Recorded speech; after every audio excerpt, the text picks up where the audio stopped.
with Drew Steele. Well, hey, everybody. Glad you're joining us today on Florida's Voice. My name is Drew Steele. Big D on the other side of the glass. You got Nina in the breaking newsroom and you hanging out with us at FL Voice News on YouTube, Rumble, X, Facebook, and Instagram. And anytime you want to check out the program after hours, Florida's Voice with Drew Steele, the podcast, Apple Podcast, Spotify, wherever you get it. D, did you have a very nice weekend, a good weekend, a decent weekend, a horrible weekend? What was it? How did it Decent weekend. Decent. Nothing to brag about, but right. not bad. Okay, nothing to brag about, not bad. That's okay. I'm going to take that. Let's just put it this way. It was probably better than some other people we've heard about in the news lately. Come on. Who's with me? All right. Anyway, I was thinking Maduro probably having a pretty bad day. Although Nicolas Maduro, for those that don't know, and I don't know how you don't know this, but the United States is like, yeah, we're kind of done with all the drug running into the country and the cartel, narco-terrorism thing going on. And oh, by the way, there's also a China perspective to this. And oh, by the way, there are a lot of parts to this that I think many people in the media and even some people on the right have been just missing.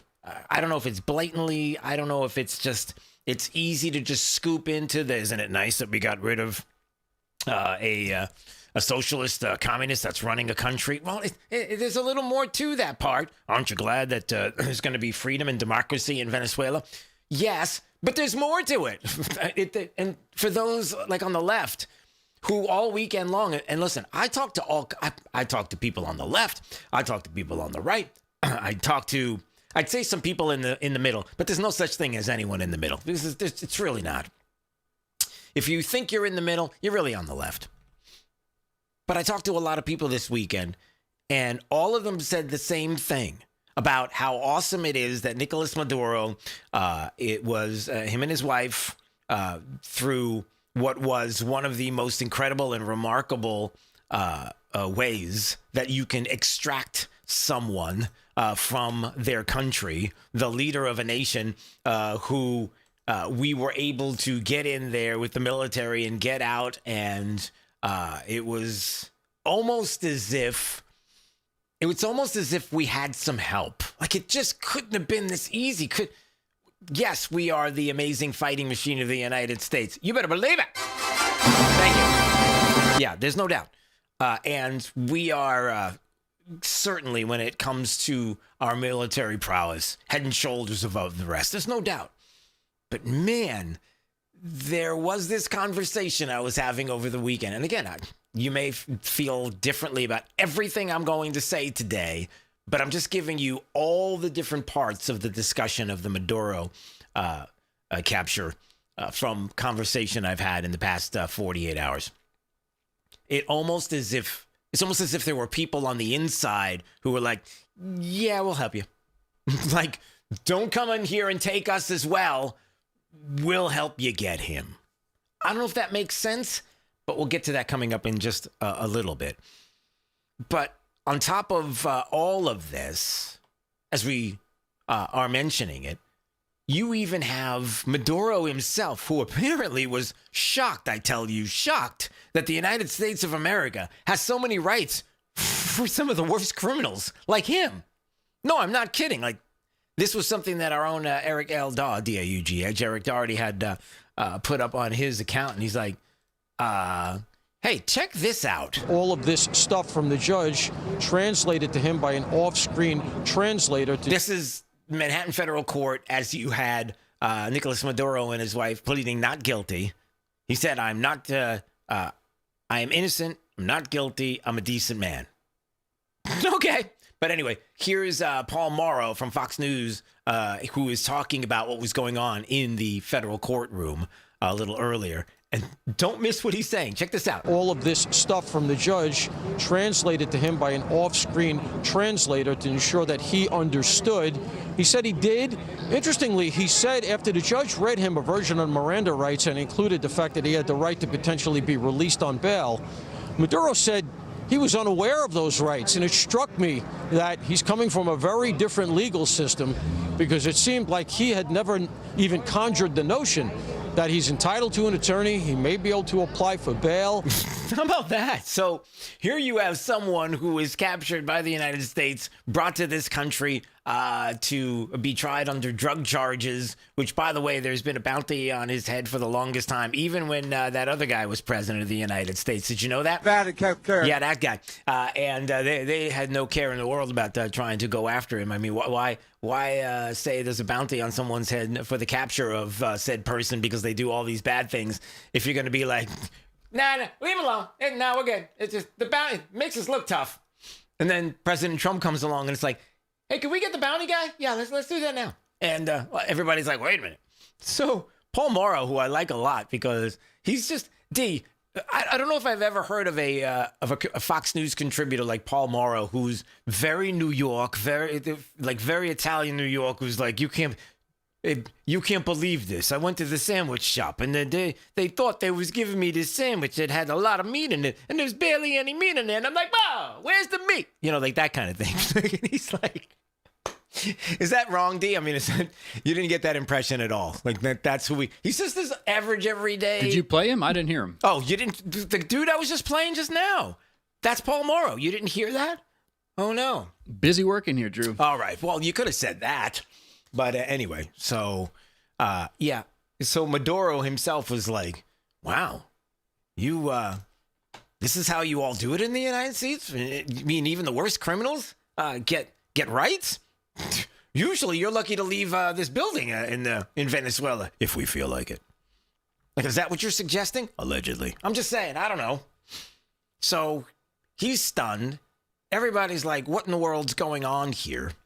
You have Democrats who not too long ago, by the way, can I just mention this? Thousands of Venezuelans protesting the flawed election in 2024. And the suggestion was there's a possibility that Venezuelans, by the millions, which happened, ended up coming to the United States to escape what was the Marxist, socialist, communist regime. But I guess if you're a Democrat, it's like, hey, you're one of us. I guess that's how that works. I don't know. So here's 2024. And here's the 2024 example of how Democrats were operating at the time. Senator Chris Murphy from Connecticut, was explaining how bad the Maduro regime was. Now, remember, this is 2024. It is now 2026. We just had a couple of days worth of what has been hair on fire, Democrats, what is Trump doing, dictatorial and everything else. And here's Chris Murphy in 2024 who's like... So over the past decade, Nicolas Maduro, the brutal dictator of Venezuela, has presided over a stunning collapse of the Venezuelan economy that has caused nearly 8 million Venezuelans to leave that country. Yeah, there's a lot of people leaving the country. Most of which destined for the United States. Part of the reason why we saw 10,000 people showing up at the border every day last year, a number that the United States just can't handle with current resources. Wow, really? 10,000 showing up at the border every day, and we couldn't handle without we don't have the proper resources in 2020. What are you talking about? You were the party in control. You're the president of the United States. Joe Biden's like, we got no problem at the border. Kamala Harris was like, a border problem? What are you talking about?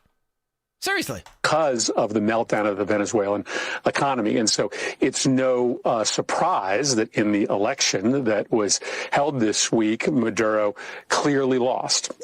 He did. Wait, did you just say he clearly lost? Huh. Okay. The briefings that I've received today suggest that Maduro not only lost, he probably lost in a landslide. Oh, wow. A landslide loss. And yet he was still there.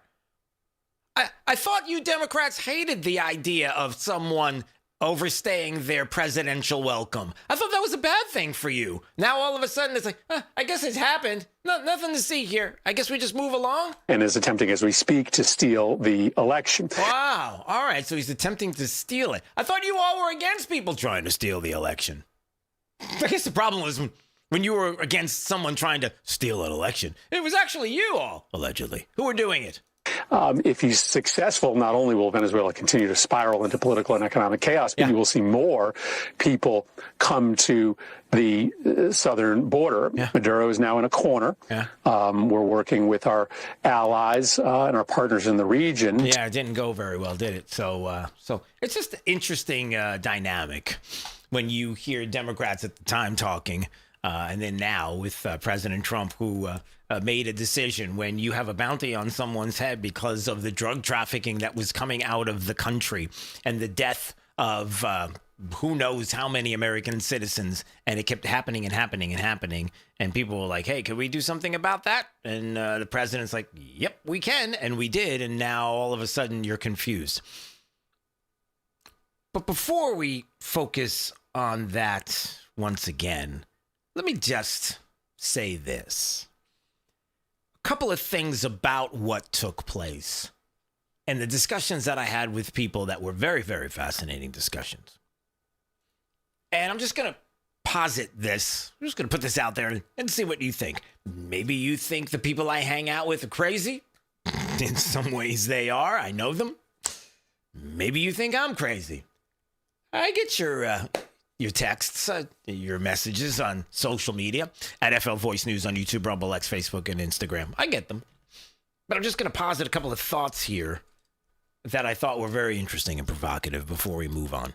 There's a lot we'll talk about with this coming up. Let me get to this point. Number one.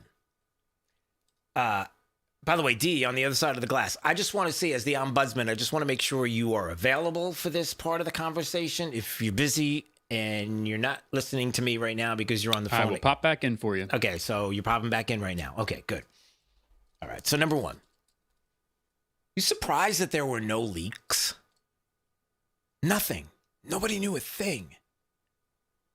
Which is interesting because it feels like oftentimes when there's a Republican president and there's some kind of something that's going to happen, Roe v. Wade, that, did I say that out loud? I did. That there seems to be leaks and things that happen. And well, this was the whole thing that Trump covered in his conference. Yeah. Where he said that we purposely didn't tell Congress because we know there are people, and I know one of his other, one of the people that were working for him, his name is slipping my mind, but also made the point that Democratic law officers and government officials tend to leak things. Yeah. It's funny how that works. So when Democrats are kicking and screaming and they knew nothing about it, and you have to let us know. No, we don't, because we don't trust you. And it's a horrible place to be, because when you're a Democrat socialist and you're ready to destroy the country with your Marxism and socialism and you really want to do it, we've got examples like New York City that we're going to talk about. I'm pretty sure that you would try to upend something that would happen like this. So the no leak aspect of this was interesting. The other part of it is this. Many people talked about how the day before China was meeting with, and they were still there while this operation took place, that they were meeting with Maduro and the regime. And what were they doing? What kind of cozy ties? We had Gordon Chang on Friday, who was talking about the way too cozy ties with China and Venezuela and Belt and Road and all the different things going on in our Western Hemisphere and those concerns. Are you worried about that? Because on the one side, you might be upset that this happened, that the president took this action just in and of itself. Like, how do you do this? You just took a world leader off the stage and took him to Manhattan. Like, who does that? How could you possibly do it? Then you're on another side where you're like, well, this is good for the Venezuelan people. This means that they have an opportunity for freedom, for liberty coming up, that we're going to see to it that there are free and fair elections in Venezuela instead of what has been there. And there's a chance for the country to prosper. And there's a chance, like Donald Trump has talked about, to get money out of the ground and into the people's hands. And let's get to business as usual, as opposed to some of what has been set up. And what has been set up is not about just China and Iran and Russia and other places having military strategic positions. Having oil and mineral reserves and being able to access them. But it's also about the military aspect. It's also about being in our hemisphere, being so close. And then the third part is this. And D, I don't know if you heard about this, but is it possible that Maduro now has an opportunity to walk, as it were? In other words, walk not meaning like, yeah, all right, go back to leading the country. No, like walk like, we're going to let you fly off into the sunset to some place where you can live the rest of your life comfortably and just leave everybody alone kind of leave. But we want to know what. I don't know. But listen, let me finish. But we want to know what happened with the elections and election fraud. And hey, did you have something to do with some of the fraud, possibly, allegedly, that took place in 2020 in this country? Because there was a lot of talk about Venezuelan connections and machines and software and the like. Did you know anything about that? Because if you did, and you got some evidence that you could show us, we'd sure like to see it. And maybe, I don't know, get a nice little villa there in Stag or something like that. I don't know. What do you think? Does that sound crazy, outrageous? Could that be part of it? I don't know. Yeah. He's got Julian Assange's lawyer. Well, I'm just saying, deals can be made, everybody. Here's the bottom line, and then we're going to move on, and it's this. I know we have a lot. We've got a lot on this to get to, I promise. But here's the bottom line. When you see a situation like this, I think we have to make a conscious decision. Do we want the inflow of bad actors from China and Iran and Russia right at our doorstep in our hemisphere? Or do we just want to ignore it and make believe like, look, this is the kind of thing that just is going to happen, and there are people democratically that are going to decide their future. And if they decide that they want China to come in and build roads and bridges and everything else and then be at the mercy of the government, then by all means, this is their choice. Or are we going to look at some said countries like Venezuela and say, hold on a second. Is there a lot of fentanyl that's coming through from there? Are American citizens dying because of some of the things that you're doing? Is it in the United States' best interest in this hemisphere to protect what is going on right now in Latin America? And we need to really be serious about this, because if we just, brush it off, if you will, then bad things can happen when you ignore stuff. And then one day, all of a sudden, at your doorstep. Oh, and by the way, speaking of doorstep, then people are like, well, what about Mexico? What about Cuba? Well, exactly. I'm not picking a side. I'm just giving you the sides. I'm just telling you what people are saying. How dare the president do this? Sovereign nation. You can't go in there and do this. Or, hey, it's about time. We got to stop this nonsense. For far too long, people have been passive, Republicans and Democrats. And we're not doing this anymore because it's about the safety and security of the American people and our future. And if our future is at risk, and we've been pretty good stewards of the globe, as it were, in making sure freedom and liberty rings and trying to keep... I know, it's another part of the conversation I had. Sorry, chasing squirrels here today, but another part of a conversation I had, which was someone saying to me, "What, you don't like all of this that's taking place, trying to keep the madness down, trying to keep the chaos down, trying to make sure that there are no wars around the globe, trying to make sure that socialism, Marxism, communism that's killed hundreds of millions of people doesn't thrive around the world because it's detrimental to the human race, if you will. And what if we were to just go away? Like, what if we were to just pack it in? What if we were to just lock it into our borders and go, y'all do what you want. We got plenty of resources right here. We could build stuff. We could take stuff out of the ground. We've got a lot of minerals. We got a lot here. We could hang all on our own. How about the rest of the world? You're on your own. But we're worried about, don't come to us. We're done. You see what I'm saying, D? Like, what happens if you do walk away? And there is a cost. How do you put this the right way? That cost differential for the freedoms and liberties and protection. Yeah, what is that cost? Well, what it is that if the United States is looking at the Western Hemisphere and sees a threat because you have a narco-terrorist who's bringing drugs into the country and is aligning himself with places like Russia and China, and we have the evidence, and I'll play the videos and audio for you. And they're aligning themselves with enemies of the United States. And they themselves as a government wants to do anything they can to help them and not us. And if it means the destruction of the United States, then they're good with it. Then when do we turn around and go, yeah, no, we're not about that. We're going to stop that.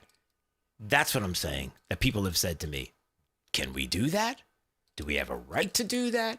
Or do we just walk away from it and just say, oh, I don't know, hey, how about a Disney vacation? Why don't we just think about that? Why don't we think about other things? What about pop culture? Hey, who's the latest cool singer out there? Hey, that kind of stuff. All right. 866-588-8303 is the phone number. What else do we have? Oh, coming up. All right, we'll have more on this, more video and audio, including just a little while ago when the ambassador to the UN, Mike Walz, just laid into the United Nations and basically pretty much just said what I said. Yeah, we're done playing games. Did he really say that? Yeah, we're going to get to that coming up. Also, there's some Zoran Mamdani news, I guess. Remember the whole buses are going to be free and clean and it's going to be great, right? Well, there's a problem on the way to the free stuff. It's not gonna be free because he literally jacked up the prices at the transit authority. New subway and bus fares take effect yesterday, and basically they upped all the fares. So instead of bringing freedom to you, or free as it were, with regards to subway and buses, yeah, they jacked up the rates instead. What? Yep, they did. All right. Let's see, 866-588-8303. Strata Air Conditioning and Heating are here when you need them the most. They are fantastic, and I don't know what's going on in your home. I'm not sure what's happening right now with your air conditioning unit, but I know this. It is a huge deal when it goes out. Strata AC tune-ups are fantastic. Keep your unit running efficiently. And if the unexpected happens and it breaks down, Strata Air Conditioning and Heating offers 0% interest, 36 months with approved credit on any new energy-efficient Goodman system, and you can shop with confidence with a $500 best price guarantee. STRADAAC.com. You ought to call Strata. License number CACO 43953. Top of the news from the Florida's Voice newsroom is next. It's Drew Steele. This is Florida's Voice.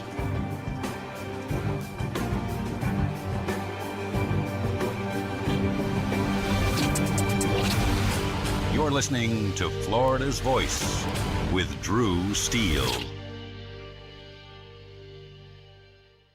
I'm Chris Jakimick. I served in the United States Air Force and I deployed 3 times.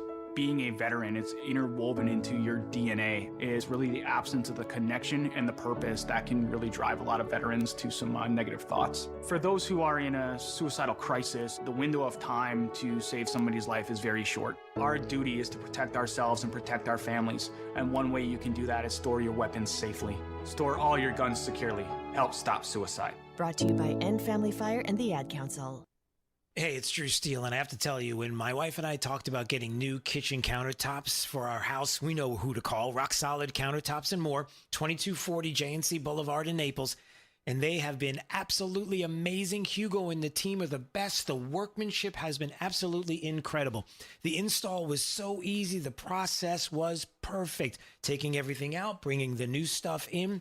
The quartz countertop is unbelievably beautiful, and my wife is super happy, I'll tell you. You know they have the best quality and selection of marble, quartz, granite, and a one-stop shop for all of your kitchen, outdoor, and bathroom needs. I've known it for years. I've lived in Southwest Florida 40 years. There was really only one place I was going to go. It's Rock Solid Countertops and More. I would suggest you give them a call, 596-7676. They're at 2240 JNC Boulevard in Naples. Find out what they can do for you. Countertops, cabinets, plantation shutters, they do it all. Rock Solid Countertops and More. Let's see, if something costs less, a lot less, but people are actually happier with it, that sounds like something to look into, and that's MetaShare. Maybe you've heard joining MediShare can save you or your family up to $500 a month, and that's huge, but it's also true. People are just happier with it. They love being part of something that reflects and promotes their values and what they believe in. MediShare works, too. It's been around for 30 years now, and members have shared more than $7 billion of each other's bills. People love having telehealth and a huge nationwide PPO network, so yeah, really, you can save a ton and like it better. Imagine being happy with how you're taking care of your health care, whether you're self-employed or part of the gig economy, or you just want a plan that you're happy with. Here you go. You can call right now and get a price within 2 minutes. A very, very smart use of 2 minutes. Here's the number you need. It's 855-SHARE-40. 855-SHARE 40. 855-SHARE-40. 855-SHARE-40. Since the dawn of time, man and wildlife have shared a connection, and hunting traditions passed down from generation to generation have connected man to the natural world, from bow and arrow to hook and bullet. As man evolved, our link to those traditions remain with them forever. Yet today, our basic instinct to provide and as part of the hunt to conserve and appreciate the natural world has fallen under attack for the first time in human history.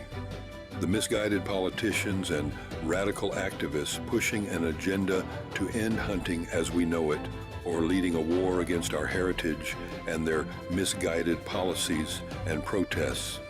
They demonize hunters and belittle our way of life, the results of hunters leaving the sport in droves, while our wildlife and ecosystems suffer the consequences as conservation funding dries up.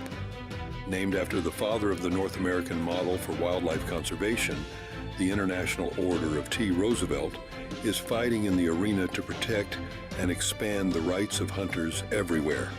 We will fight back against these forces to make sure that every American has a right to hunt, enshrined in their state constitutions. We will educate the next generation in our traditions and seek to expand accessibility so that everyone can enjoy our pastimes. And we will continue to hold true to our namesake's efforts to protect, preserve, and ensure open access to our nation's wild lands. Teddy Roosevelt's vision for American conservation defines our modern hunting and conservation system, a system upheld by the idea that conservation efforts are crucial to our hunting way of life, and that hunters are crucial to successful conservation. To some, the sound of a baby babbling doesn't mean much, but that's not true. They're testing out vowels and consonants and trying different sounds. And by 12 months, their babbling is beginning to take on meaning, especially if there's no babbling at all. Little to no babbling by 12 months or later is just one of the possible signs of autism in children. Learn more at autismspeaks.org. Hey, it's Drew Steele. Look, are you still playing defense with your money? It's time to shift gears and seize the fresh opportunities this new pro-business environment has to offer. That's exactly what certified financial planner professional Alfie Townsend and the team at Advantage Retirement Group do for high net worth investors like you, helping you go on the offense with advanced tax strategies, thoughtful risk management, and forward-thinking financial planning. Imagine enjoying the retirement lifestyle you've worked so hard to achieve, all while staying one step ahead, and in a changing world, you've got to do it. Alfie and his team design personalized strategies to strengthen your financial foundation so you can focus on living life on your terms. Ready to find out more? Text VISIT to 239-747-7470. Again, you can call or text 239-747-7470. Schedule your one-on-one consultation today and see how a proactive approach can help you thrive no matter what the market does next. Don't wait. Call or text VISIT to 239-747-7470 right now.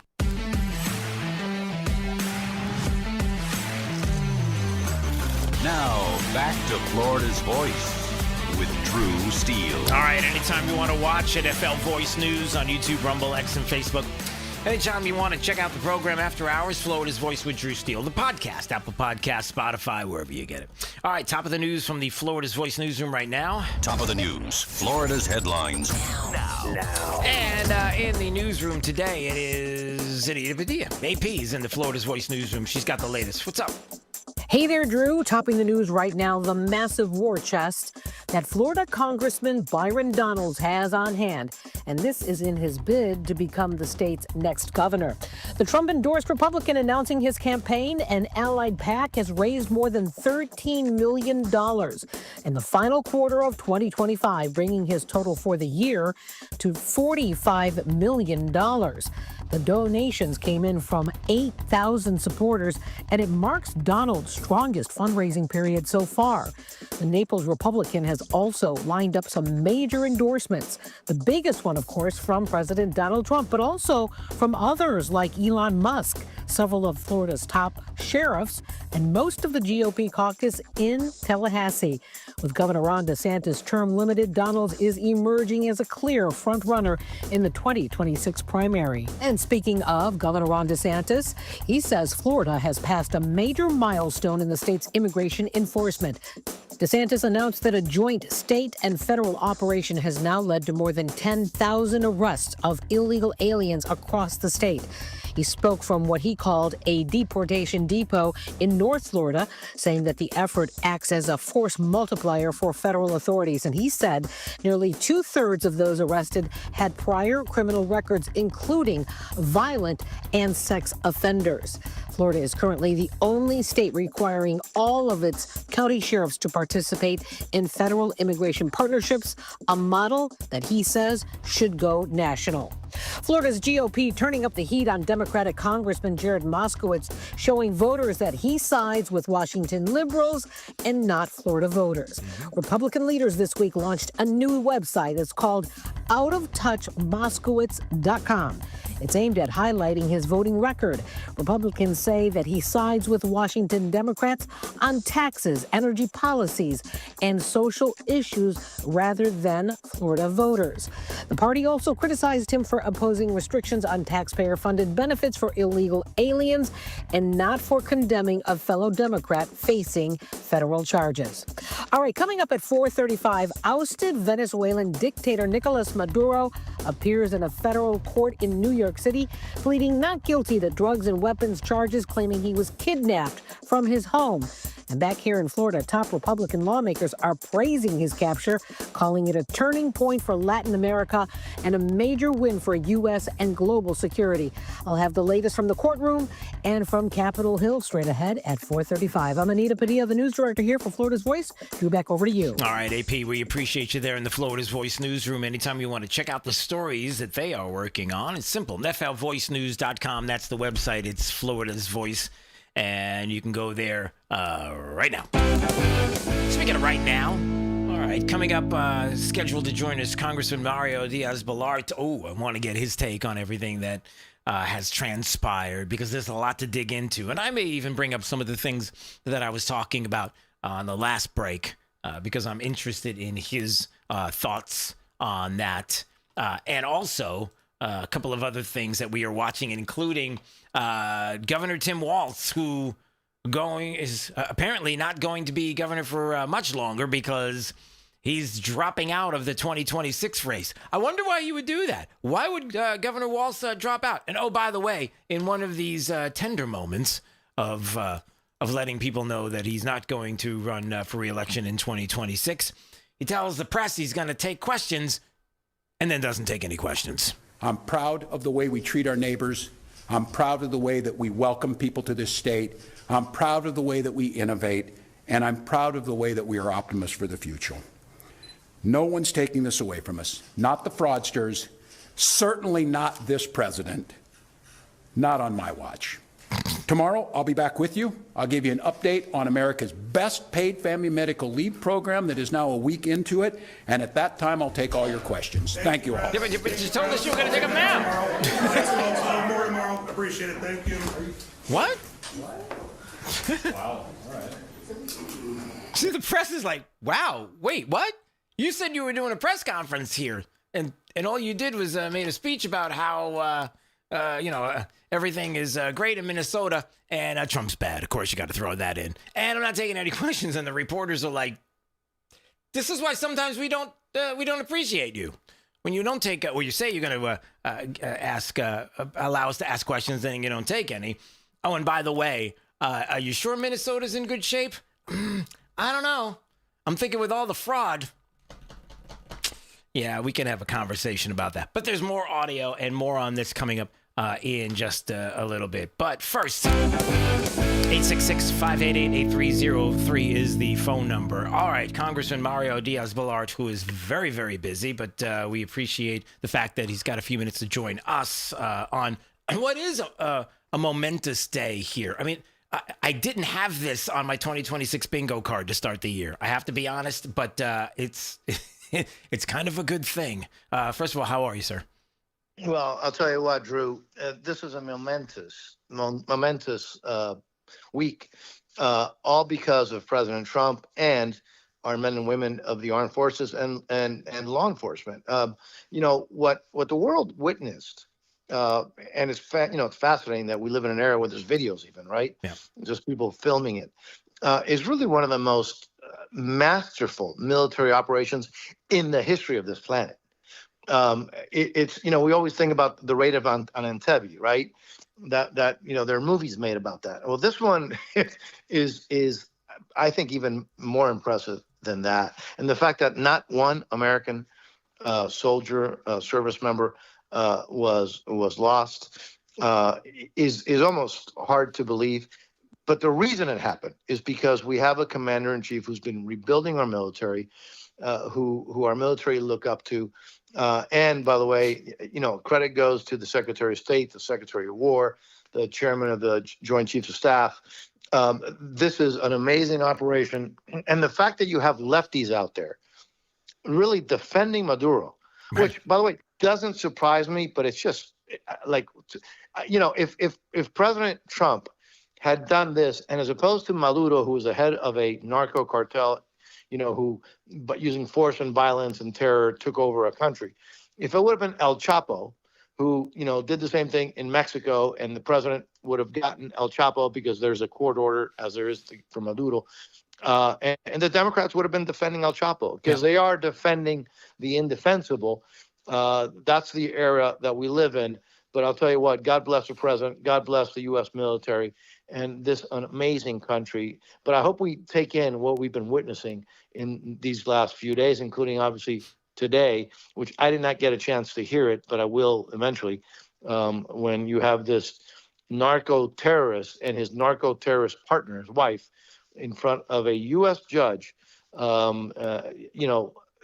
It's just really unbelievable. And also a couple of things that I don't know if you heard yet. One reporter from Fox News was talking about how Maduro was shocked that he had rights, like the attorneys and had attorneys and had rights, and there was a possibility that there would be a release on bail and all of these different things that we do, and he was shocked to find out. Really, you do that? Yeah, that's what we do here, sir. That's right. Yeah. That's exactly what we do. Part of it also, and then the other thing too is. This is this big, broad picture that I've talked to a couple of different people about this weekend, and it's this. How do I put this the right way? We have to protect the Western Hemisphere. We have to be serious about what is happening. And was there a bounty on his head? Okay, well, if there was, why was there? And it was for a long time, and nobody wanted to do anything about it at the time until President Trump came along. Probably with the knowledge of not just the narco-terrorism that's going on, but the involvement with China, the involvement with Russia. I mean, I heard that China had representatives there, and they were talking deals just the day before. The day before. Right. Yep, the day before. Which I think people need to know about. Well, you knew that. Yes. Yeah. Well, yes, we did. And then the other thing is that what came out now, which, by the way, the U.S. didn't say this, the Cuban regime mentioned it. They have spent years saying that every time there have been a lot of news reports and reports coming, statements from people in the U.S. government talking about the U.S. The Cuban troops in Venezuela, including the ones who are protecting Maduro, because that's basically a puppet state of Havana, Yeah. And by the way, Cuban national press, the regime have been saying, "Oh, this is insulting. There's no Cuban presence, no military, no presence at all in Venezuela." Yesterday, the actual Cuban regime released a statement saying, yeah, 32 of our soldiers were right. It's like, why are you there? What are you doing there? Yeah. Wait a second. I thought you said you they weren't there. No, Exactly. they were insulted that, but now Right. they've admitted that they were there. They haven't said how high the rank of these individuals. These are there's intel people, there's soldiers. That whole Maduro cartel has been protected from by Cubans. Yeah. And by the way, they also have highly sophisticated Chinese equipment that was supposed to detect stealth American airplanes. They didn't work too well. Look, but again, this is we can talk ad nauseum for this, and we need to be reminding the world, because this is such a perfect strike, like what President Trump in our men and women in uniform did in Iran, like the president in his first term did. Because I remind people, and you're so right. I'm glad you mentioned the fact this is America first. You can't have in our hemisphere the presence of terrorist groups like Hezbollah, and you can't have Cuban troops running around in the hemisphere. You can't have Iranian involvement, and Hezbollah and other terrorist groups right here next to the United States, and sending drugs, sending cartel members, sending gang members, and literally just threatening our national security. America first is to protect the American people, for God's sake. And the Maduro regime, by the way, like the Cuban regime, but the Maduro regime actually has taken American hostages, is responsible. That cartel, it's responsible for the death of more Americans through their poisoning of our youth than Hezbollah, than Al Qaeda, and then ISIS combined.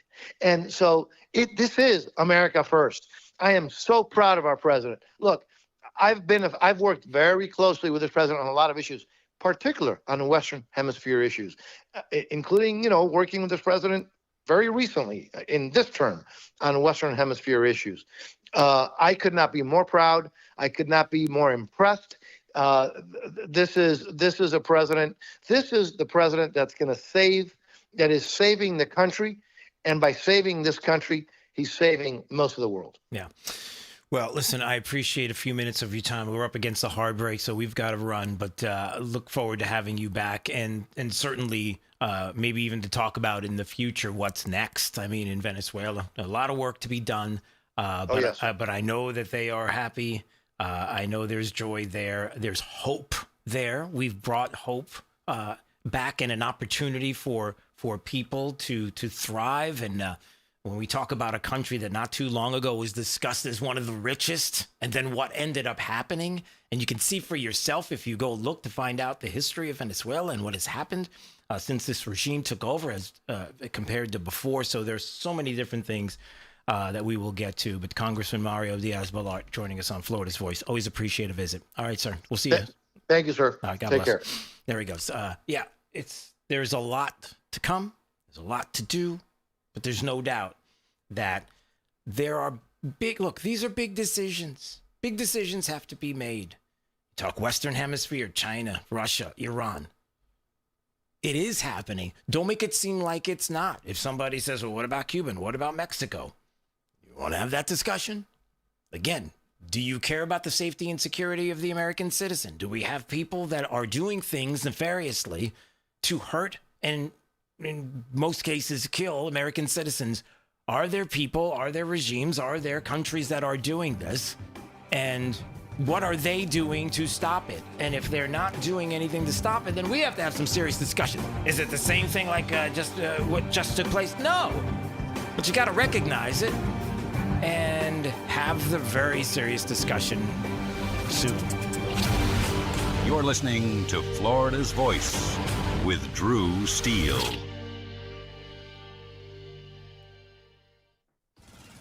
Babes, what are you doing? What? I'm just mowing the lawn. No, it's blazing hot and dry out here.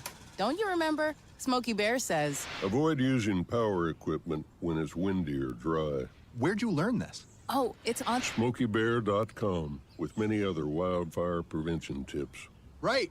Thanks, Honey Bear. Because remember, only you can prevent wildfires. Brought to you by the USDA Forest Service, your state forester, and the Ad Council.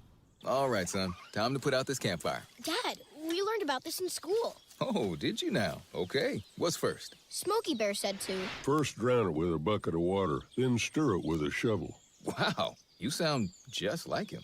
Then he said. If it's still warm, then do it again. Where can I learn all this? It's all on SmokeyBear.com with other wildfire prevention tips, because only you can prevent wildfires. Brought to you by the USDA Forest Service, your state forester, and the Ad Council. You know, a lot of times you have to choose between something high quality or something that saves you money. But if you could get both, why not? Especially when it comes to health care, and that is MediShare. You get both. Many families save $500 a month with MediShare, and that's huge. But it's also true that people wind up way more satisfied, too. The member satisfaction rate for MediShare is double that of the typical health insurance plan. Double. That's because MediShare works. It has for more than 30 years. It's a community of Christians who have shared more than $5 billion of each other's bills. People love having telehealth. They love the huge PPO network. So, yeah, really, you can save a ton and like it better. Imagine being happy with how you're taking care of your health care. So if you're self-employed or part of the gig economy, or you just want a plan you're happy with, you can call right now and get a price in 2 minutes. Here's the number. Just call 855-SHARE-40. That's 855-SHARE-40. 855-SHARE-40. Hey, it's Drew Steele. Look, if you're looking to take advantage of today's pro-business environment and strengthen your financial future, certified financial planner professional Alfie Townsend and his team at Advantage Retirement Group have got you covered. They specialize in advanced tax strategies, risk management, and retirement planning, all aimed at helping high net worth investors like you thrive. Now, Alfie wants to share those insights with you with his book, Keeping You on the Retirement Fairway. It's packed with practical tips and forward-thinking strategies to help you make the most out of your hard-earned wealth. Ready to get your free copy? Text BOOK to 239-747-7470. That's 239-747-7470. Don't wait. Learn how to capitalize on that pro-business opportunities that are out there right now and secure the confident retirement you deserve. Once again, text BOOK to 239-747-7470 right now, and let Alfie Townsend and Advantage Retirement Group help guide you toward a stronger, more confident financial future. We're with Bridget, whose husband won't be home for months, and whose daughter is due any day. We're with Mike, who's leaving home to protect his family and yours. We're with all service members and their families who need community, connection, and maybe a bit of magic. Are you with them? Learn more at USO.org today. We're with Liam after his 4th military move, when being new is starting to get old. We're with Tara during the holidays, when she misses home the most. We're with all service members and their families who need connection, comfort, and a home away from home. Are you with them? Learn more at USO.org today. Now, back to Florida's Voice with Drew Steele. About 11:58 is when all the gunshots happened around the neighborhood. By 12:15, there was bullets flying through our house. My 4-year-old, luckily, he normally sleeps in our bed, and just by the grace of God, he wasn't in there that night. The bullet was right there by my pillow. I remember it being very hot, and that's when I grabbed my son, and we went into the other bedroom because we didn't know what else was coming in. Wow. So in DeLand, a 21-year-old guy gets arrested because he fires a gun while celebrating on New Year's, and what happens? The bullet goes through a woman's bedroom wall and ends up under her pillow. Can't fix stupid, Drew. No, you can't fix stupid is right. She's okay. Everybody's all right. But of course they're freaking out. Like, what is going on here? Stop with the firearms. But it sounds just like... No, it doesn't. No, don't do the sounds just like thing. Don't do that. I mean, wow. It's an incredible thing. And it's a valuable lesson for the kids. Kids, don't celebrate New Year's. Just forget it. Just stay home and just watch a movie. or play whatever. I don't know. What's the hot new game that's out there? Is there such thing as a hot new game? Do kids even play games anymore? According to some people, there is, yeah. Well, I was going to say, like, are there any? I mean, are there games that kids play now, or is it just everybody? Minecraft, I guess. But I mean, like, they're staring. Are they staring at, like, their phones? If I guess a Gen Z party would be like, hey, come on over to my house and we'll all stare at our phones while we're sitting on the couch. That's kind of like the party. That's what it. I would rather you do that than go and do some of the other crazy things that some people have done. I don't know if that made any sense, but we're moving on. All right, 866-588-8303. Oh, man. Can I just play this for a second? I wonder what Elon Musk is thinking right now. Elon Musk, who I believe saved this country by purchasing Twitter, creating the free speech platform that we have known as X. And somebody posted this video of Maduro, who not too long ago was very upset with Elon Musk and saying things like, if you're going to be talking smack about me, Elon Musk. Elon Musk, quien se mete conmigo, se seca. Quien se mete con Venezuela, se seca. He says, whoever messes with me dries up. Whoever comes after me dries up. Elon Musk. And I guess did he challenge him to a fight or something like that? Or ¿Quieres pelea? Yeah, he did. Vamos a darle, Elon Musk. Or challenged him to a fight. Elon's like, I accept he'll chicken out. Well, I don't know if he chickened out, but I just want to tell Elon Musk, if he's listening, after saying all of that about you, I'm thinking he's probably busy right now and he's not going to be able to. I don't think he's going to be able to be there for any kind of fight, Elon Musk. So just in case you're wondering, he's a little busy right now. He'll get back to you. Or maybe not. I don't know. I guess it just depends. Let's hope that he doesn't. I just thought that was one of those weird moments where, sure you want to talk smack like that? All right.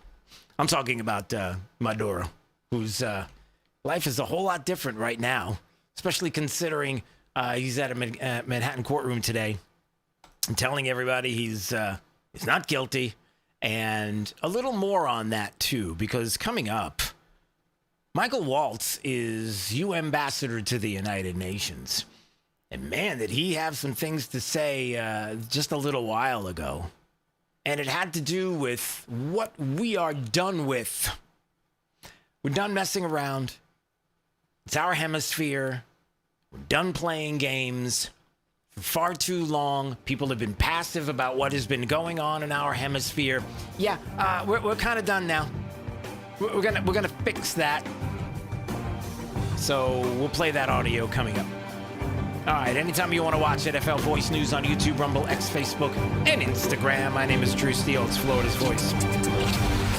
You're listening to Florida's Voice with Drew Steele.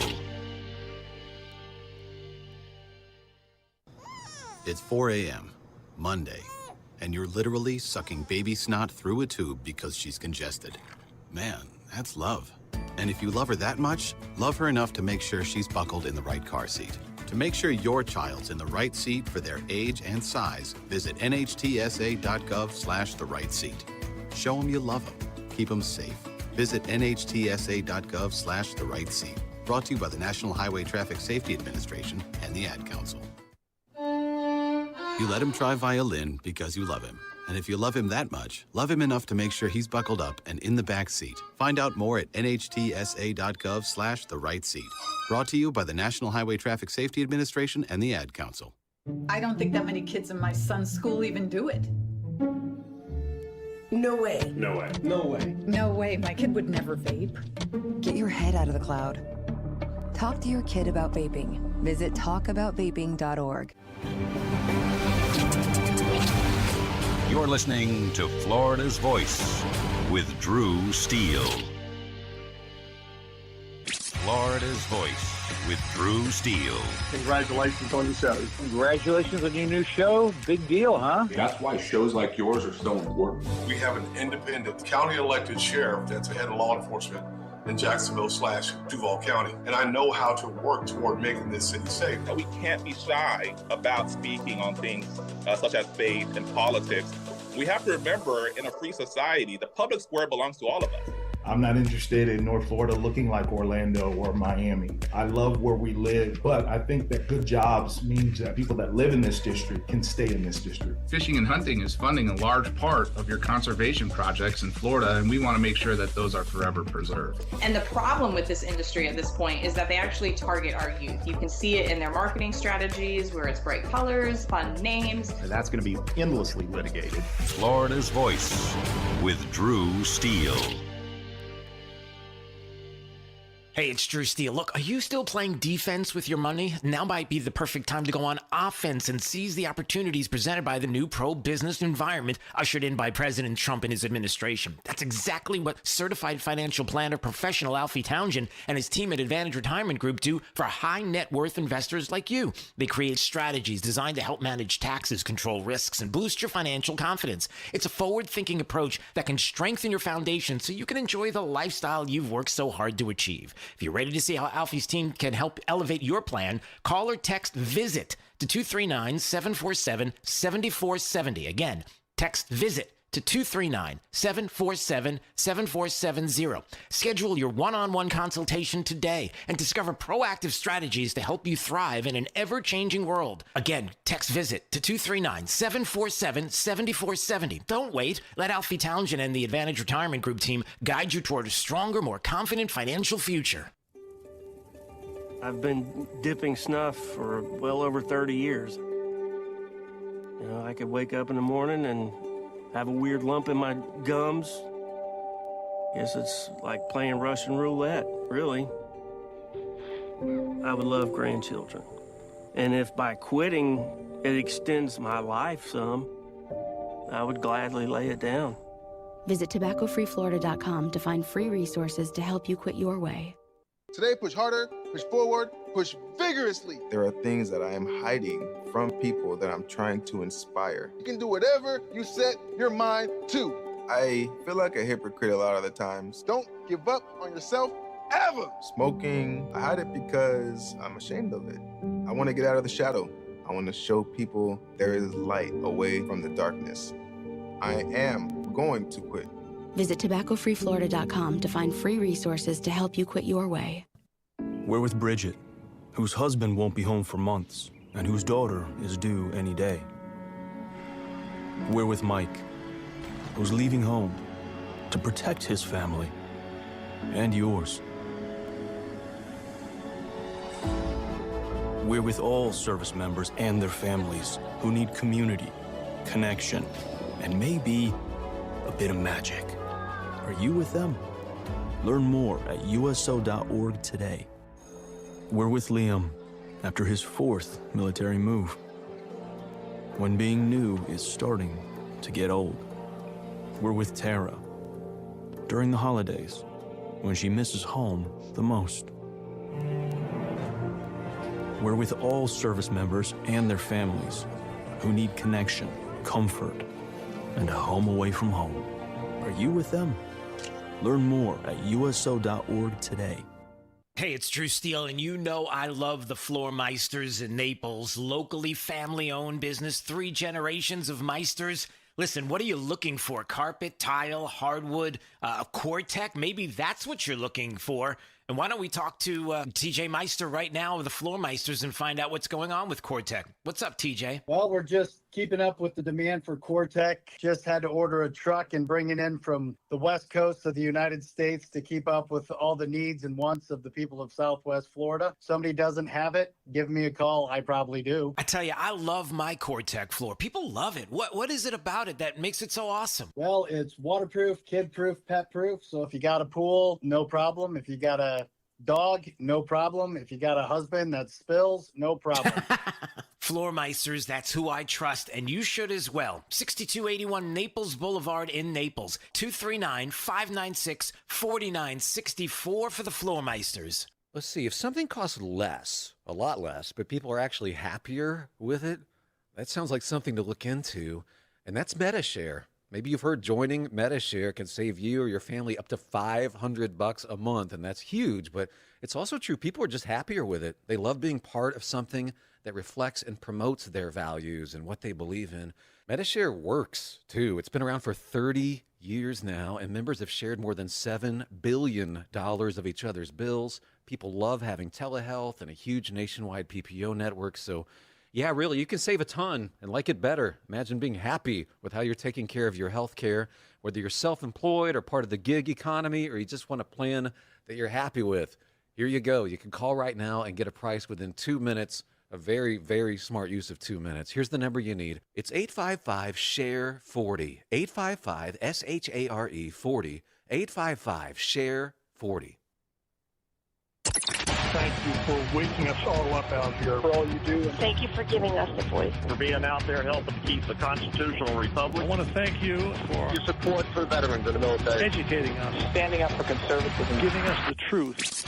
Florida's Voice with Drew Steele. Well, hey, everybody. Glad you're joining us today on Florida's Voice. My name is Drew Steele. Big D on the other side of the glass. You got Nina in the breaking newsroom and you hanging out with us at FL Voice News, YouTube, Rumble, X, Facebook, and Instagram. And anytime you want to check out the program, After Hours, Florida's Voice with Drew Steele, the podcast, Apple Podcast, blah, blah, blah, blah, blah, blah, wherever you go is what I'm trying to say. Hey, we got a little bit of news today. Major breaking political news What? out of St. Paul, Minneapolis, Minnesota. Tell us. Tim Walz will not seek re-election as... What? Wait, Tim Walz is not going to see what? And I'm a knucklehead at times. You better believe it. Governor, and what a fall from grace this has been. Now, you see, D, here's the thing about falling from grace. In order to fall from grace, you had to be in the grace space to start with. In his mind, he was. Yeah, I was just going to say, it's a weird thing how people say things like that. Like, wow, what a fall from grace. Who said he had any grace? For him. You might recall in the spring of 2023, he pushed through several progressive ideas to the state legislature that caught the attention of Barack Obama, who went to Twitter to give his endorsement for the programs. Yeah, I'm wondering if that... It's a funny thing on the way to the fall from grace of one Tim Walz, governor of Minnesota, who's not going to seek re-election amid fraud scandal. It's a funny thing on the way to the fraud scandal and all the fall from grace. Barack Obama's name comes up. Isn't that a weird thing that Barack Obama's name just came up? So what are you saying? I'm saying it's a strange thing that your name comes up because it seems like every time your name comes up, something bad's going on. Shut up. All right, anyway. So what else did they say on Fox News? Which eventually caught the attention of people like Kamala Harris, who chose him to be her running mate as the vice president. Yeah, it's almost like, hey, you guys have put together some operation in there, allegedly. I mean, it would be really weird if there were people that were being flown into said state from another country, and it was almost like they were getting a lot of free stuff, like money from taxpayers, and for the money from taxpayers that they were getting, allegedly, that maybe a little help with the vote here and there and everything, and, tell a friend or vouch for aid or something like that. And then ultimately, you got this kind of scam. You got this thing going on, and it captures the attention of certain people like Kamala Harris, who's like, hey, can we do this nationally? That's my Kamala Harris impersonation. It's not very good, D. I'm working on it. Yeah, I wouldn't say so. Yeah. So anyway, it's an odd, strange thing that when it comes to fraud, corruption, scandal, why is it there's always a Democrat around? And why does it feel like it's always Barack Obama's around? I don't know. It's just me with the feels. I don't know if that's true, but it just kind of feels that way. By the way, people were tweeting over the weekend about a Craigslist ad seeking child actors for Minneapolis daycare inspections. What? No, not a joke. I'm serious. Not a joke. It's not a joke. So there were Minneapolis Craigslist posts in search of child actors for daycare sites where funding was, quote, cruelly ripped away without cause. To help hurry this state vetting process, we're looking to hire 20 kids for 3 days. Child actors. So what if D came along? Hey, D, I wonder if we should send you to Minneapolis and be like, yeah, I want to apply for the acting job. I can act like a 6-year-old. Watch me. Come on, that's funny. I'll do my best. That's funny. So we should send you, and you go there and just tell them you want to act as a 6-year-old. And Not going anywhere near that state. Oh, yeah, well, there's that. My wife will vouch for me. She says I act like a 6-year-old often. See what I did? Oh, man, I'm on a roll today. Come on. Starting a new year. I'm feeling it. All right. Anyway, why don't we move on from this? Let's talk about something else here. How about some Florida news? I heard there are some very good things going on with regard to law and order in the state, and some arrests that have been taking place today. The discussion was at the Baker Correction Institution, and I know that the Agriculture Commissioner of the great state of Florida, Wilton Simpson, was there, and I think he had a few things to say about this, along with others. Good stuff that's going on. He's joining us right now on Florida's Voice. How are you, sir? I'm doing fine, Drew. Well, good. So let's let everybody know what took place today. So what happened there at Baker Correctional Institution? What we're doing, we were highlighting and celebrating, the governor and his team was highlighting and celebrating the fact that we have in cabinet now captured, just with state resources, over 10,000 criminal illegals in the state of Florida. And we are assisting the federal government in this. All of our law enforcement throughout the state and some of our other agencies are 287G qualified, where we can work with the federal government directly and apprehend and transport and house criminals that are going to ultimately be deported. And so we were there to talk about the milestones that we've reached and some of the things that we've done in Florida that many other states have tried to either mimic or try to at least get good advice from us on how we've done things to try to ramp their programs up to help the federal government at this time, as the federal government continues to ramp up their processes and facilities. And obviously the state will do less and less, but certainly we're doing our part, and Florida's leading the way. And again, when we say there's 10,000 illegals, the vast majority of these illegals were criminal illegals here in the state of Florida. And these are folks that now are not criminalizing our society, right? They're not creating theft and unfortunately all types of disgusting criminal acts. And so we're very proud of our milestone that we reached today, and it was good to see the governor and the whole cabinet, along with some of our law enforcement, there to educate everyone on what we're doing and where we are. Yeah, absolutely. I heard there's a new northern border checkpoint too. So all of these different things. Maybe you could speak to that too. Sure. No, at the department last year when we were debating all the immigration issues in the legislature, when the legislature was debating. We have several holes in our northern border of the state of Florida. So the Department of Agriculture, we protect that northern border from drugs, bugs, and thugs, right?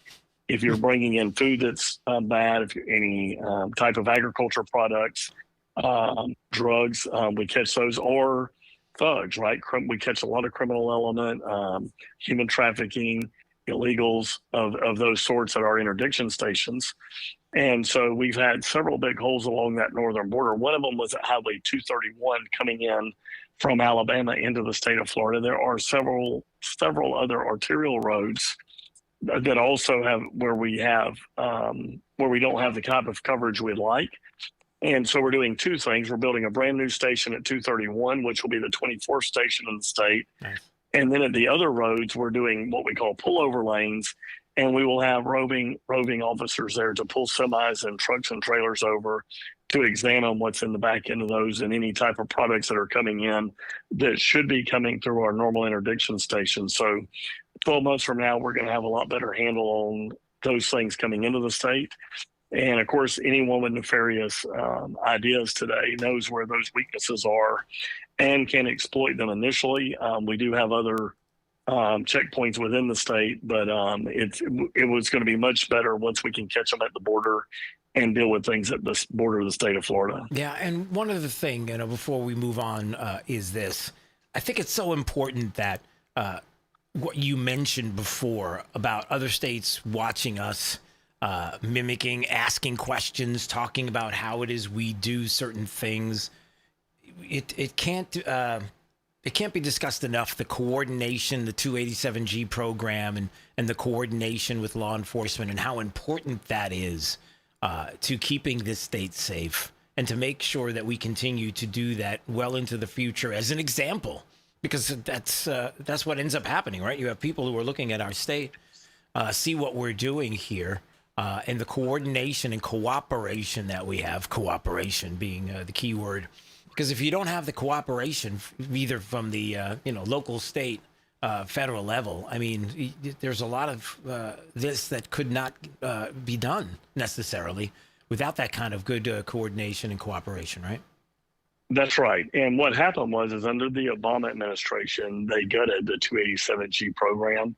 At the federal level, they were not interested. As you know, Joe Biden's failed border policies allowed at least 10 million folks to come into our country. And these were not folks coming across the border looking for work or a better life. These were the majority of these folks were criminals, gang members, a bad element. They were unleashing their insane asylums, their jails, their prisons, as President Trump has talked about many times. And President Trump's done an amazing job at the border, closing that border off. Number one, that's step one.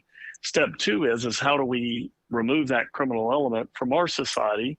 And again, the federal government's done an amazing job. You've heard a lot about that from the president himself on the deportations. There's estimates of up to 2 million have self-deported.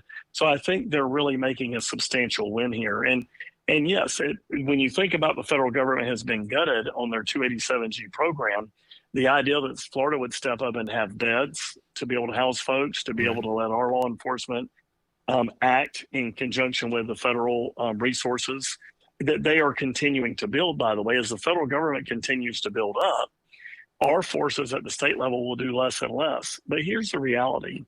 For all of the folks that have been taking off the streets to date, they're not committing crimes here, right? They are not. When I call ag law a force multiplier, all of the folks that we're interdicting at our borders, at our interdiction stations, fuel theft rings, retail theft rings that we have broken up in the last couple of years, every one of those groups have had illegal aliens as part of their criminal element. And so when you break that up and you get deported millions of people nationwide, then you're taking the pressure off of law enforcement. That law enforcement then can go after additional layers of criminals and continue. So that force multiplier is very, very positive for the state of Florida. The governor has led on this issue, the governor and cabinet, clearly on not law and order, but also the idea that we were going to lead the country in working with the federal government to get rid of this criminal element. And that's what we're doing. So without the help of the states, the federal government would not be nearly as effective as they had been. I would say the vast majority of the manpower in the first year of President Trump hadn't even been in office in a year yet, but the vast majority of the work that's being done is being done by, like in the state of Florida, by our sheriff's office, police offices, and our ag law, our FDLE, our Florida, the FHP, and all of our law enforcement units in the state of Florida. So we're very proud of the cooperation. And we're very proud of the fact that there's not additional folks being able to cross that border any longer. We probably need a little more work to do at our northern border when you think of the Canadian border. But, you know, we've clearly President Trump has shut down all crossings along that southern border. Yeah, absolutely. All right. Well, it's always great to speak with you, sir. All the best. And there are very few people in my world that I could be sitting just the other day, taking the ends off of green beans for a beautiful dinner, and I think of you. But which, by the way, I think of even Florida, right? I mean, when we talk about green beans, right? And you know what I'm talking about. That's our job, sir, isn't it? That's what ends up happening. It seems like when the green beans come to the table and we got to snap off the ends, I get the job. You get the. We're the ones that get the job, don't we? We're the ones that sit around. I do. I kind of like it, actually. I'm not gonna lie. Well, I will tell you what I'm so proud of, and we don't talk enough about this. Yeah. But today in the state of Florida and through the wintertime, we produce between 70 and 80% of all the fresh vegetables grown on that's sold on the eastern seaboard of the United States. And so Florida is very, very proud of that, to be agriculture is the second leading driver of the economy in the state of Florida. By the way, in a recession, we're the number one driver of the economy in the state of Florida. And when you look at it in the Glades area of the state of Florida, and I put this on my social media the other day, 350 million servings of green beans annually. And so we're the number one ranked state in the union based on value of green beans. Now, there are many other things we're number one at too, but this was something that was highlighted by some of the farmers in South Florida, and I picked it up and highlighted it. But yes, Florida today, we're very, very proud. Many, many people are concerned about the growth of Florida. We all are. We had 350,000 people a year moving here. During COVID, that picked up to probably well over 500,000 people a year, because we are the free state of Florida, right? We're open for business. People can come here, open a business, go to church if they choose to during COVID. That's unbelievable, the things that were being done. Yeah. Kids we're free to go to school. We're a school choice state. And we sometimes forget of all the freedoms that we have here in the state of Florida, why everybody wants to move to the state, which then creates this challenge that we have with using a lot of our farmland when you see in these rural areas of our state for growth. And so we're working very hard with our Rural and Family Lands program to slow that process down. But we can't say enough about the farmers that are here in Florida. And again, when you're producing between 70 and 80% of all the fresh vegetables in the United States of the eastern seaboard at this time of year, we're very proud of that fact for Florida. We're very proud of the fact that we're providing food and fiber for families, but we're also very proud of the economic output that agriculture has here in the state. 2 million people today went to work in agriculture, and we're very proud of that. So we're proud of all the above. We don't highlight it enough, so we're going to try to do a little more of that on a lot of our social media page. Yeah, absolutely. All right, sir. All the best. God bless, and we'll speak to you soon. Okay. Thanks. God bless. That's Florida's Agriculture Commissioner Wilton Simpson joining us on Florida's Voice. Always appreciate a visit when he stops by. What else we got going on? 866-588-8303. I talked about this last hour. Let's play this right now. Michael Walz is the U.S. ambassador to the United Nations. And in response to some who have been questioning what the president of the United States was doing, capturing Maduro and his wife, bringing him to Manhattan, to a Manhattan courtroom to stand to trial, to charges amounting to drug trafficking, narco-terrorism, as it were. And he pleaded, by the way, not guilty today. The U.S. ambassador to the United Nations wanted to let the world know, I guess kind of put the world on notice that, and I wonder what you think about this, because this may be where we are heading into 26 and beyond. And it is, hey, we're going to protect the Western Hemisphere, entering the United States and increasingly Europe. As Secretary Rubio stated just yesterday, this is the Western Hemisphere. This is where we live. And we're not going to allow the Western Hemisphere to be used as a base of operation for our nation's adversaries and competitors and rivals of the United States.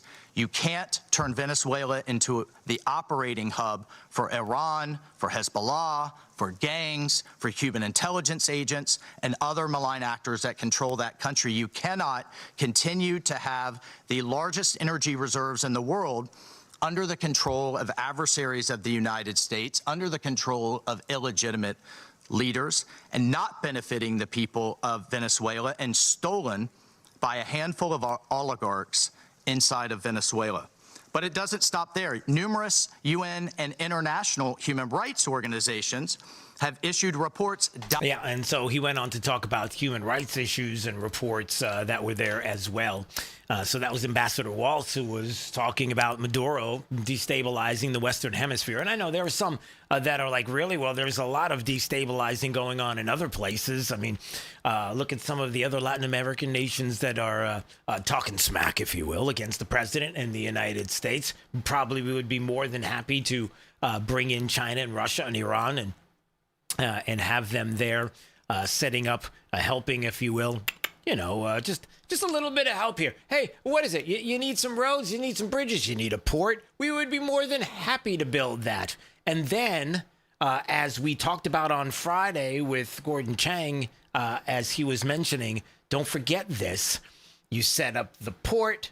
You set up China, for example, will build the port, and then the ships come in, and then there is direct connections to where minerals are, or direct connections to where the oil fields are, and it goes from the oil fields and the minerals, the locations where these mines are, right to the ship, right to China. Wait, what about us? What about you? Yeah, the Belt and Road Initiative. And then, by the way, we got some pretty high interest rates when it comes to you and how you're going to be able to pay us back. Although you kind of are. But there are people that look and say, well, sovereign nation, what do we do here? It seems to me that maybe it's a little much, if you will.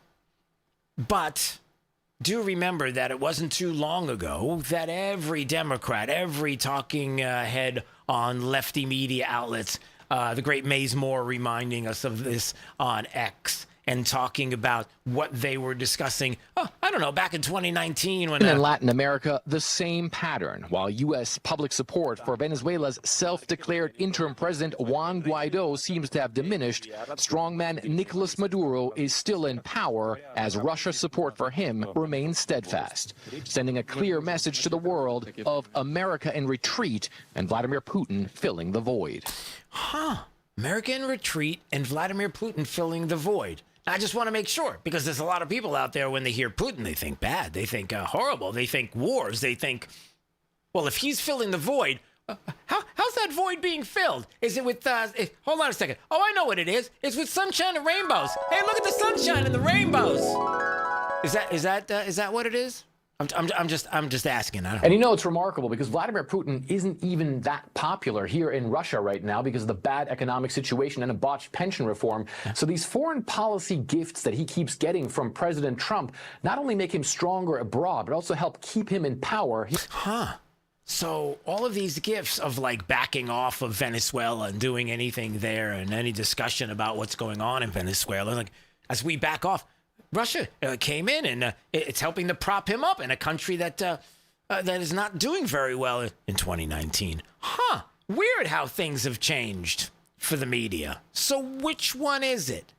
Is it a good thing what we just did this weekend?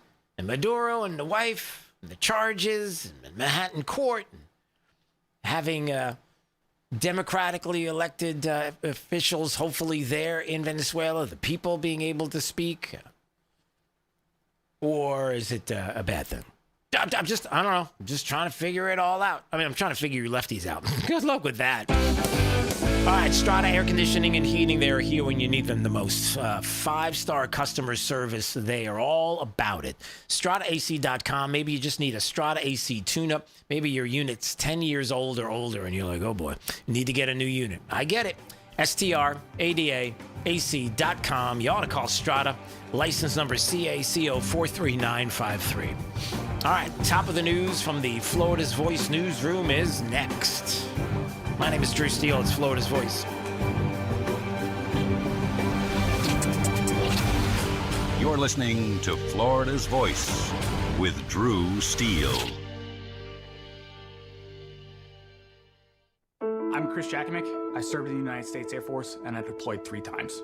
Being a veteran, it's interwoven into your DNA. Is really the absence of the connection and the purpose that can really drive a lot of veterans to some negative thoughts. For those who are in a suicidal crisis, the window of time to save somebody's life is very short. Our duty is to protect ourselves and protect our families. And one way you can do that is store your weapons safely. Store all your guns securely. Help stop suicide. Brought to you by End Family Fire and the Ad Council. Hey, it's Drew Steele, and I have to tell you, when my wife and I talked about getting new kitchen countertops for our house, we know who to call. Rock Solid Countertops and More, 2240 J&C Boulevard in Naples. and they have been absolutely amazing. Hugo and the team are the best. The workmanship has been absolutely incredible. The install was so easy. The process was perfect. Taking everything out, bringing the new stuff in.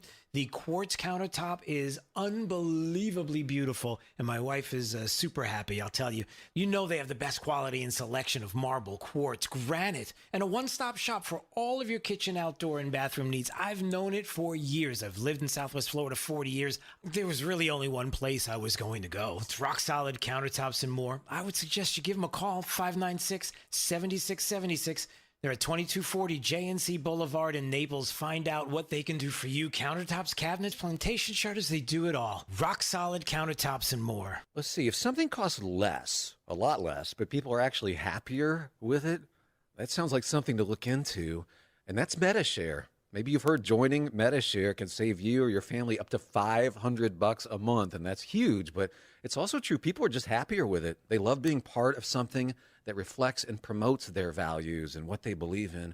MetaShare works, too. It's been around for 30 years now, and members have shared more than $7 billion of each other's bills. People love having telehealth and a huge nationwide PPO network, so yeah, really, you can save a ton and like it better. Imagine being happy with how you're taking care of your health care, whether you're self-employed or part of the gig economy, or you just want a plan that you're happy with. Here you go. You can call right now and get a price within 2 minutes. A very, very smart use of 2 minutes. Here's the number you need. It's 855-SHARE-40. 855-SHARE 40. 855-SHARE-40. 855-SHARE-40. Since the dawn of time, man and wildlife have shared a connection, and hunting traditions passed down from generation to generation have connected man to the natural world, from bow and arrow to hook and bullet.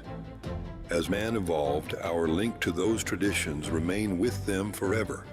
Yet today, our basic instinct to provide and as part of the hunt to conserve and appreciate the natural world has fallen under attack for the first time in human history. The misguided politicians and radical activists pushing an agenda to end hunting as we know it, or leading a war against our heritage and their misguided policies and protests. They demonize hunters and belittle our way of life, the results of hunters leaving the sport in droves, while our wildlife and ecosystems suffer the consequences as conservation funding dries up. Named after the father of the North American model for wildlife conservation, the International Order of T. Roosevelt is fighting in the arena to protect and expand the rights of hunters everywhere. We will fight back against these forces to make sure that every American has a right to hunt, enshrined in their state constitutions. We will educate the next generation in our traditions and seek to expand accessibility so that everyone can enjoy our pastimes. And we will continue to hold true to our namesake's efforts to protect, preserve, and ensure open access to our nation's wild lands. Teddy Roosevelt's vision for American conservation defines our modern hunting and conservation system, a system upheld by the idea that conservation efforts are crucial to our hunting way of life, and that hunters are crucial to successful conservation. To some, the sound of a baby babbling doesn't mean much, but that's not true. They're testing out vowels and consonants and trying different sounds. And by 12 months, their babbling is beginning to take on meaning, especially if there's no babbling at all. Little to no babbling by 12 months or later is just one of the possible signs of autism in children. Learn more at autismspeaks.org. Hey, it's Drew Steele. Look, are you still playing defense with your money? It's time to shift gears and seize the fresh opportunities this new pro-business environment has to offer. That's exactly what certified financial planner professional Alfie Townsend and the team at Advantage Retirement Group do for high net worth investors like you, helping you go on the offense with advanced tax strategies, thoughtful risk management, and forward-thinking financial planning. Imagine enjoying the retirement lifestyle you've worked so hard to achieve, all while staying one step ahead, and in a changing world, you've got to do it. Alfie and his team design personalized strategies to strengthen your financial foundation so you can focus on living life on your terms. Ready to find out more? Text VISIT to 239-747-7470. Again, you can call or text 239-747-7470. Schedule your one-on-one consultation today and see how a proactive approach can help you thrive no matter what the market does next. Don't wait. Call or text VISIT to 239-747-7470 right now.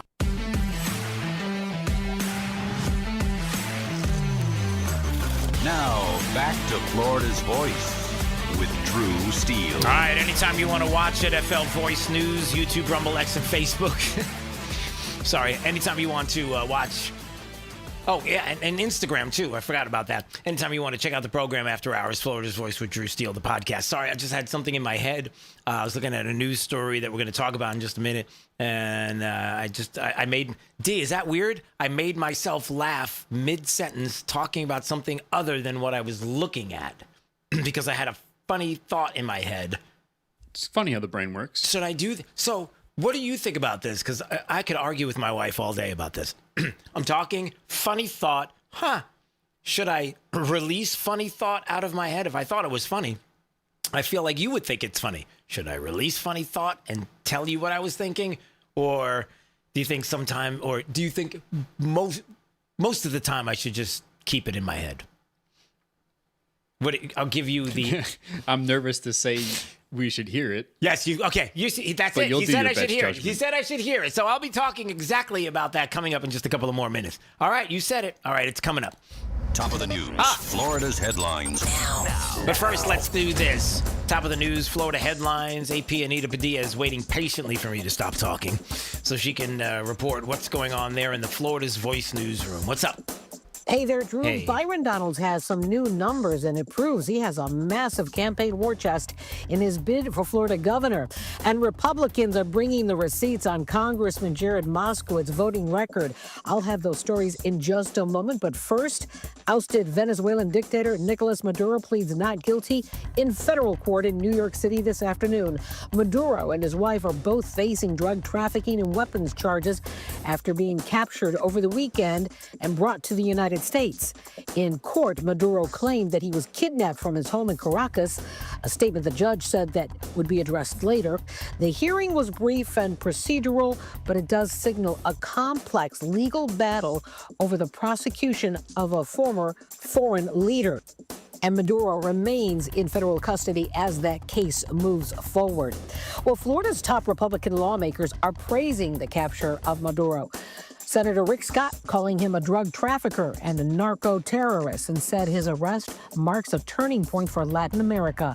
Senator Ashley Moody said the move makes Venezuela, the United States, and the world safer. And Congressman Carlos Jimenez said that Maduro led a criminal cartel responsible for drugs that have killed hundreds of thousands of Americans. Lawmakers crediting Venezuelan exiles and Miami media for keeping up the pressure on the issue, saying that Maduro's removal is only the first step toward a democratic Venezuela. And now for the news about that massive war chest that Florida Congressman Byron Donalds has on hand. And this is in his bid to become the state's next governor. The Trump-endorsed Republican announcing his campaign and allied PAC has raised more than $13 million in the final quarter of 2025, bringing his total for the year to $45 million. Those donations came from more than 8,000 supporters and marks his strongest fundraising period so far. The Naples Republican has already lined up some major endorsements, as of course you know, the biggest one from President Donald Trump, but also he's had other endorsements like the one from Elon Musk. He's also been endorsed by several of Florida's top sheriffs and most of the GOP caucus in Tallahassee. With Governor Ron DeSantis term limited, Donald is clearly emerging as the front runner in the 2026 primary. All right, that's it for now. Be sure that you're following us on X, Facebook, and Instagram, because that is where you can stay up to date with all things politics in Florida and in D.C. I'm Anita Padilla, the news director here at Florida's Voice. Drew, back over to you. All right, AP in the Florida's Voice newsroom, we appreciate you there. And anytime you want to check out the stories that they are working on, it's simple. You go to flvoicenews.com. It's Florida's Voice. I know people have been asking, look at this, D.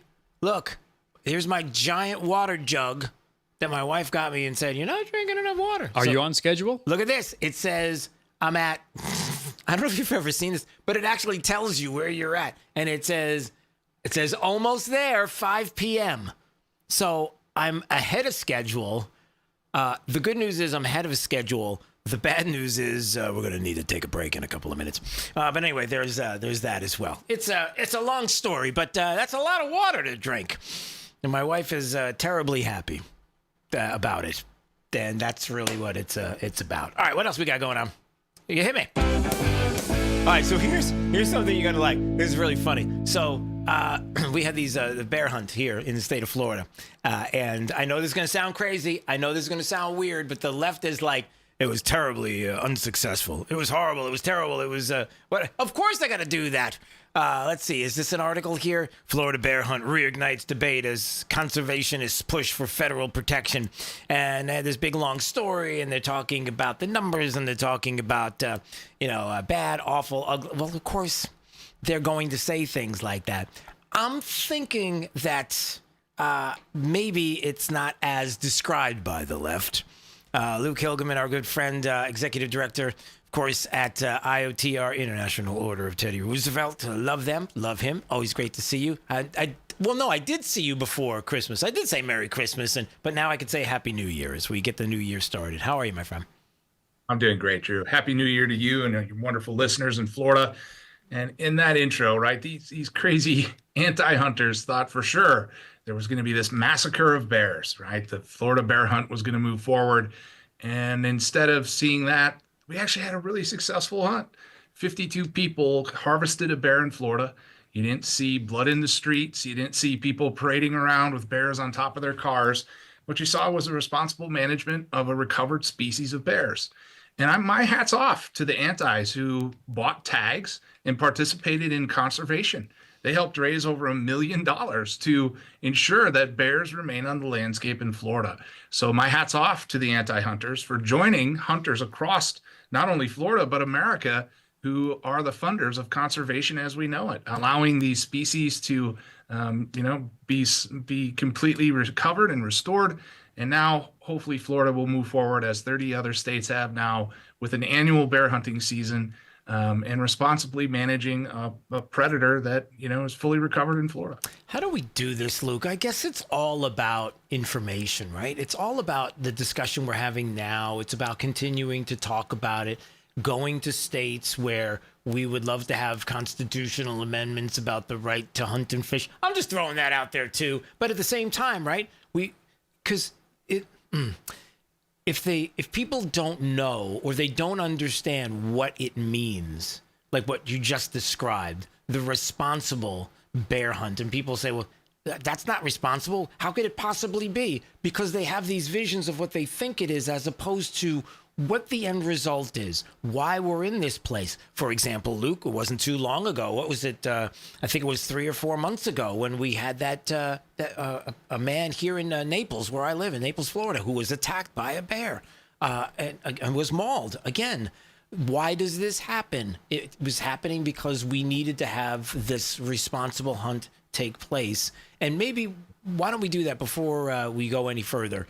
Explain to everybody why this is important, what it does in the environment here that we're in with regard to these hunts and being responsible for them, the animals, as well as for us. It goes back, again, this is generations of Americans have used hunting and fishing as responsible means to manage wildlife populations. And regardless of what the antis say, people hunt bears and they harvest them and they eat that bear meat. It's really delicious meat. If you've never had it, I encourage you to try some. And that's what it's all about. It's the responsible use of these wild creatures that God has so graciously given us. And again, hunting goes back since the beginning of mankind. And so what you've seen now in Florida is now the 30th state that has an annual bear hunting season to responsibly manage a population of bears that continues to grow, right? 10 years ago, Florida had 400 or 500 bears. Today, that number is in the thousands of bears. And many believe it's much higher than that. And so populations of wild animals continue to grow. Hunting and fishing is a responsible way to manage those populations, again, using sound science. And my hat's off to the FWC and the biologists who came up with this bear hunt, because they hit their mark. They issued the right number of tags, 30% success rate, which again, if you look across the board in the number of states that have bear hunts, 30% is about what these other states achieve. So in year one of the bear hunt, the biologists got it right. And, 52 people went out and did the responsible thing to help manage a population of bears, which is growing beyond its natural means. So again, that's what hunting and fishing is all about. It's responsible management of the species. And to answer your earlier question too, Drew, it's about education, right? That's what IOTR constantly strives to do, is to educate people about what are the true impacts of hunting and fishing. It's not just the economic impact, it's not just the cultural impact, but it's also the fact that we are responsibly managing species of animals all across the board, that without us doing this, they're going to die of disease and starvation. Overpopulation leads to a bunch of really bad outcomes for the animals. And so at the end of the day, you read a headline that said the conservationists. Well, it's the hunters, the anglers of America who are the true conservationists. We're the ones that put our money in every day to manage these species and make sure they remain on the landscape, not only in Florida, but across the country as well. Yeah. Like Ted Nugent said recently on the show, he's like, we're not talking boo-boo here. This is not boo. We're not boo-boo. Okay. Don't do that. And that's part of it as well. That's part of the education, is explaining and having people understand, in the wild, we're talking about here, and the sustainability of not just the species, but also, our lands. And by the way, why don't we talk about this before we go, Luke? Because I cannot leave without the discussion about the right to hunt and fish and how we're doing now as we head into 26, a very, very important year, I think, for this issue. Where are we at? What do we have going on?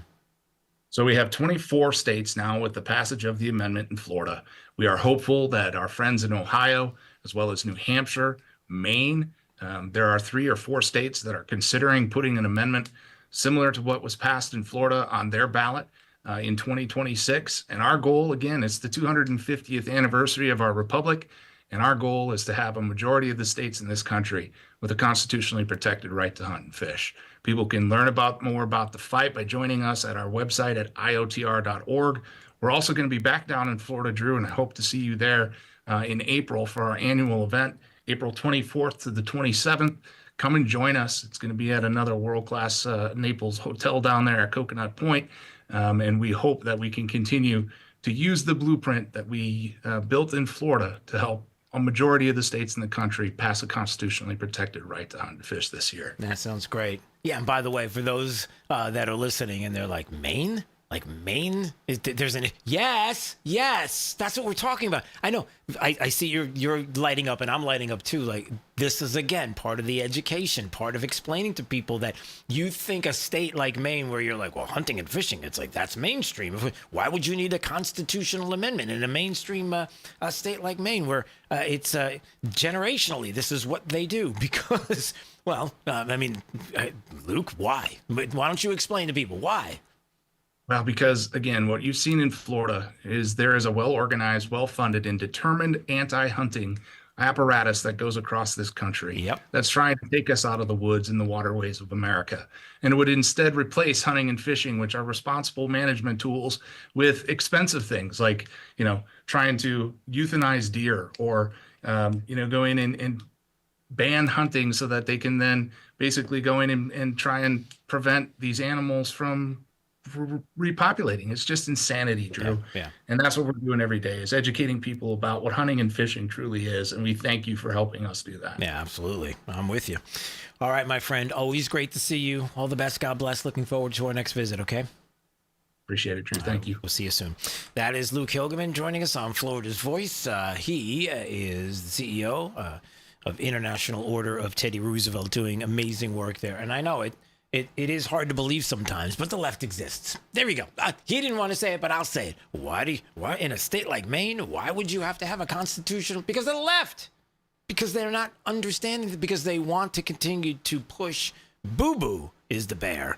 And That's what they want you to think, as opposed to the wild animal, to the animal in the wild, to the things that take place in areas like I described, Naples a couple of months ago, where a man was mauled to death here because of overpopulation. So, all right, let's take a break. My name is Drew Steele. This is Florida's Voice. You're listening to Florida's Voice with Drew Steele.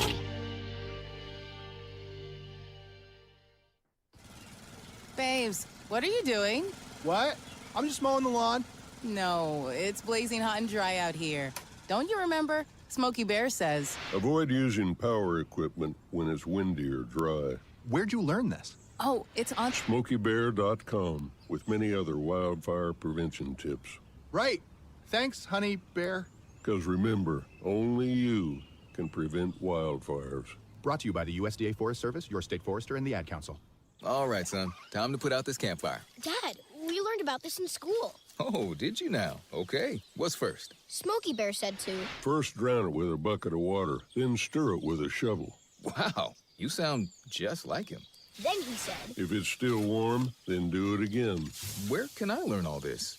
It's all on SmokeyBear.com with other wildfire prevention tips, because only you can prevent wildfires. Brought to you by the USDA Forest Service, your state forester, and the Ad Council. You know, a lot of times you have to choose between something high quality or something that saves you money. But if you could get both, why not? Especially when it comes to health care, and that is MediShare. You get both. Many families save $500 a month with MediShare, and that's huge. But it's also true that people wind up way more satisfied, too. The member satisfaction rate for MediShare is double that of the typical health insurance plan. Double.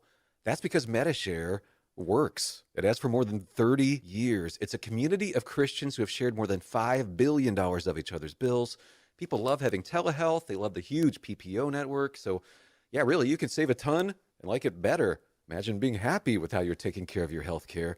So if you're self-employed or part of the gig economy, or you just want a plan you're happy with, you can call right now and get a price in 2 minutes. Here's the number. Just call 855-SHARE-40. That's 855-SHARE-40. 855-SHARE-40. Hey, it's Drew Steele. Look, if you're looking to take advantage of today's pro-business environment and strengthen your financial future, certified financial planner professional Alfie Townsend and his team at Advantage Retirement Group have got you covered. They specialize in advanced tax strategies, risk management, and retirement planning, all aimed at helping high net worth investors like you thrive. Now, Alfie wants to share those insights with you with his book, Keeping You on the Retirement Fairway. It's packed with practical tips and forward-thinking strategies to help you make the most out of your hard-earned wealth. Ready to get your free copy? Text BOOK to 239-747-7470. That's 239-747-7470. Don't wait. Learn how to capitalize on that pro-business opportunities that are out there right now and secure the confident retirement you deserve. Once again, text BOOK to 239-747-7470 right now, and let Alfie Townsend and Advantage Retirement Group help guide you toward a stronger, more confident financial future. We're with Bridget, whose husband won't be home for months, and whose daughter is due any day. We're with Mike, who's leaving home to protect his family and yours. We're with all service members and their families who need community, connection, and maybe a bit of magic. Are you with them? Learn more at USO.org today. We're with Liam after his 4th military move, when being new is starting to get old. We're with Tara during the holidays, when she misses home the most. We're with all service members and their families who need connection, comfort, and a home away from home. Are you with them? Learn more at USO.org today. Now, back to Florida's Voice with Drew Steele. Crossword is so fun to pull out at a coffee shop in lieu of your phone. You need another thing to replace a bad habit. I have to have something else to grab, and knitting is really good for that. Polaroid flip and some extra film. Do I really want to take a picture? Usually it's like, I don't actually need this. 16,000 photos I have. Portable watercolor set, so fun. Okay, Dee, if you're a little confused about what that woman was talking about there, it's a brand new TikTok trend. You ready? 2026, January 5th. Here we go. The brand new TikTok trend. It's called an analog bag. Do you know what an analog bag is? Probably not. Okay, here we go. So she's describing how awesome it is to not look at her phone, but carry a big giant purse into the coffee shop. And she has in the bag a crossword puzzle book, knitting, a reel camera with film, and a portable watercolor set. It's an analog bag, you see? So she doesn't use her phone. It's not a digital thing. It's an analog bag with all... So I'm assuming that she's single. Oh! Who's with me? Come on. I'm just saying. You know, it's like you got a big giant purse with a crossword puzzle and a knitting kit in there, and you're in your 20s. I don't know. Well, maybe. I don't know. Do people in their 20s knit? Is that... Of course. Yeah, maybe I should ask Nina. Nina, in the breaking newsroom, you're the 20-somethings. Any of your friends knit? I mean, I don't want to make fun of it because, I mean, if you didn't have people who knew how to knit, you'd be pretty... You're already making fun of it. Okay. You'd be pretty freezing in the wintertime. See what I did? All right, so she doesn't want to talk about that, but... No, I don't knit. Okay, so you don't knit. All right, thank you. Thanks for that. That was scary. I mean, the way she chimed in like that, I wasn't ready for her to come in. All right, what else do we have going on here at Florida's Voice? Oh, boy. D, we got a brand new controversy. You ready? This is for real. A Hampton Inn in Minnesota canceled the reservations for DHS and ICE agents as they were looking at Somali fraud in the daycare centers, citing an unwillingness to host immigration enforcement. Tell me you're guilty without telling me you're guilty. Yeah. Hilton Hotels launched a coordinated campaign in Minneapolis to refuse service to DHS law enforcement when officers attempted to book rooms. This is from the Homeland Security DHS website. When officers attempted to book rooms using official government emails and rates, Hilton Hotels maliciously canceled their reservations. And to make it even worse, they printed it out. They emailed and said, after further investigation online, we found information about immigration work connected with your name, and we're going to be canceling your upcoming reservation. You should see a proper cancellation email in your inbox shortly from Hilton. Like, what? So they have documented proof that they did this. Now, there are some people that are like, you realize it's not Hilton, the company, it's Hilton, the local, because I guess locally they are in charge. So it's really the local Hilton operator as opposed to Hilton in general. But people are already like, Bud Light, Bud Light. They're getting very upset about it, D. They're saying things like that. So what's DHS going to have to do now? From now on, it's going to be like, yeah, we have 30 reservations that we need. Okay, and what's your company? The Chippendales? Okay, yeah, that's it. Yeah, we got plenty of rooms. Okay, good. Yeah, is that what we're going to have to do now? We're going to have to, like, fake? Although, I don't know, D, maybe in Minnesota, where it's real lefty, maybe they don't like the Chippendales there. Maybe that's a little too, I don't know. Is it misogynist? Is that what it is? Maybe that's a bad thing to bring up. So, never mind. We're not. It's the transgendered Chippendales. Okay, you're fine. Okay, good. There you go. That's what we're looking. I don't know. I'm just saying. Is this gonna be a new thing now where let's not do this, please. Let's not do this, Hilton Hotels, and locally, don't do this, please. You're listening to Florida's Voice with Drew Steele. It's 4 a.m., Monday, and you're literally sucking baby snot through a tube because she's congested. Man, that's love. And if you love her that much, love her enough to make sure she's buckled in the right car seat. To make sure your child's in the right seat for their age and size, visit nhtsa.gov/the right seat. Show them you love them. Keep them safe. Visit nhtsa.gov/the-right-seat. Brought to you by the National Highway Traffic Safety Administration and the Ad Council. You let him try violin because you love him. And if you love him that much, love him enough to make sure he's buckled up and in the back seat. Find out more at nhtsa.gov/the-right-seat. Brought to you by the National Highway Traffic Safety Administration and the Ad Council. I don't think that many kids in my son's school even do it. No way. No way. No way. No way. My kid would never vape. Get your head out of the cloud. Talk to your kid about vaping. Visit talkaboutvaping.org. You're listening to Florida's Voice with Drew Steele. Florida's Voice with Drew Steele. Congratulations on your show. Congratulations on your new show. Big deal, huh? That's why shows like yours are so important. We have an independent county elected sheriff that's the head of law enforcement in Jacksonville/Duval County. And I know how to work toward making this city safe. We can't be shy about speaking on things such as faith and politics. We have to remember, in a free society, the public square belongs to all of us.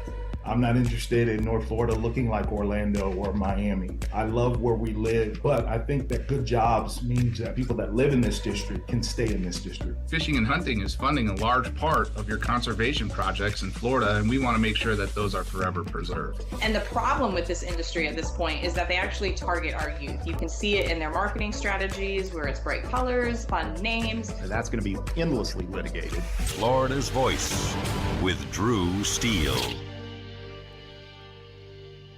Hey, it's Drew Steele. Look, are you still playing defense with your money? Now might be the perfect time to go on offense and seize the opportunities presented by the new pro-business environment ushered in by President Trump and his administration. That's exactly what certified financial planner professional Alfie Townsend and his team at Advantage Retirement Group do for high net worth investors like you. They create strategies designed to help manage taxes, control risks, and boost your financial confidence. It's a forward-thinking approach that can strengthen your foundation so you can enjoy the lifestyle you've worked so hard to achieve. If you're ready to see how Alfie's team can help elevate your plan, call or text VISIT to 239-747-7470. Again, text VISIT to 239-747-7470. Schedule your one-on-one consultation today and discover proactive strategies to help you thrive in an ever-changing world. Again, text VISIT to 239-747-7470. Don't wait. Let Alfie Townsend and the Advantage Retirement Group team guide you toward a stronger, more confident financial future.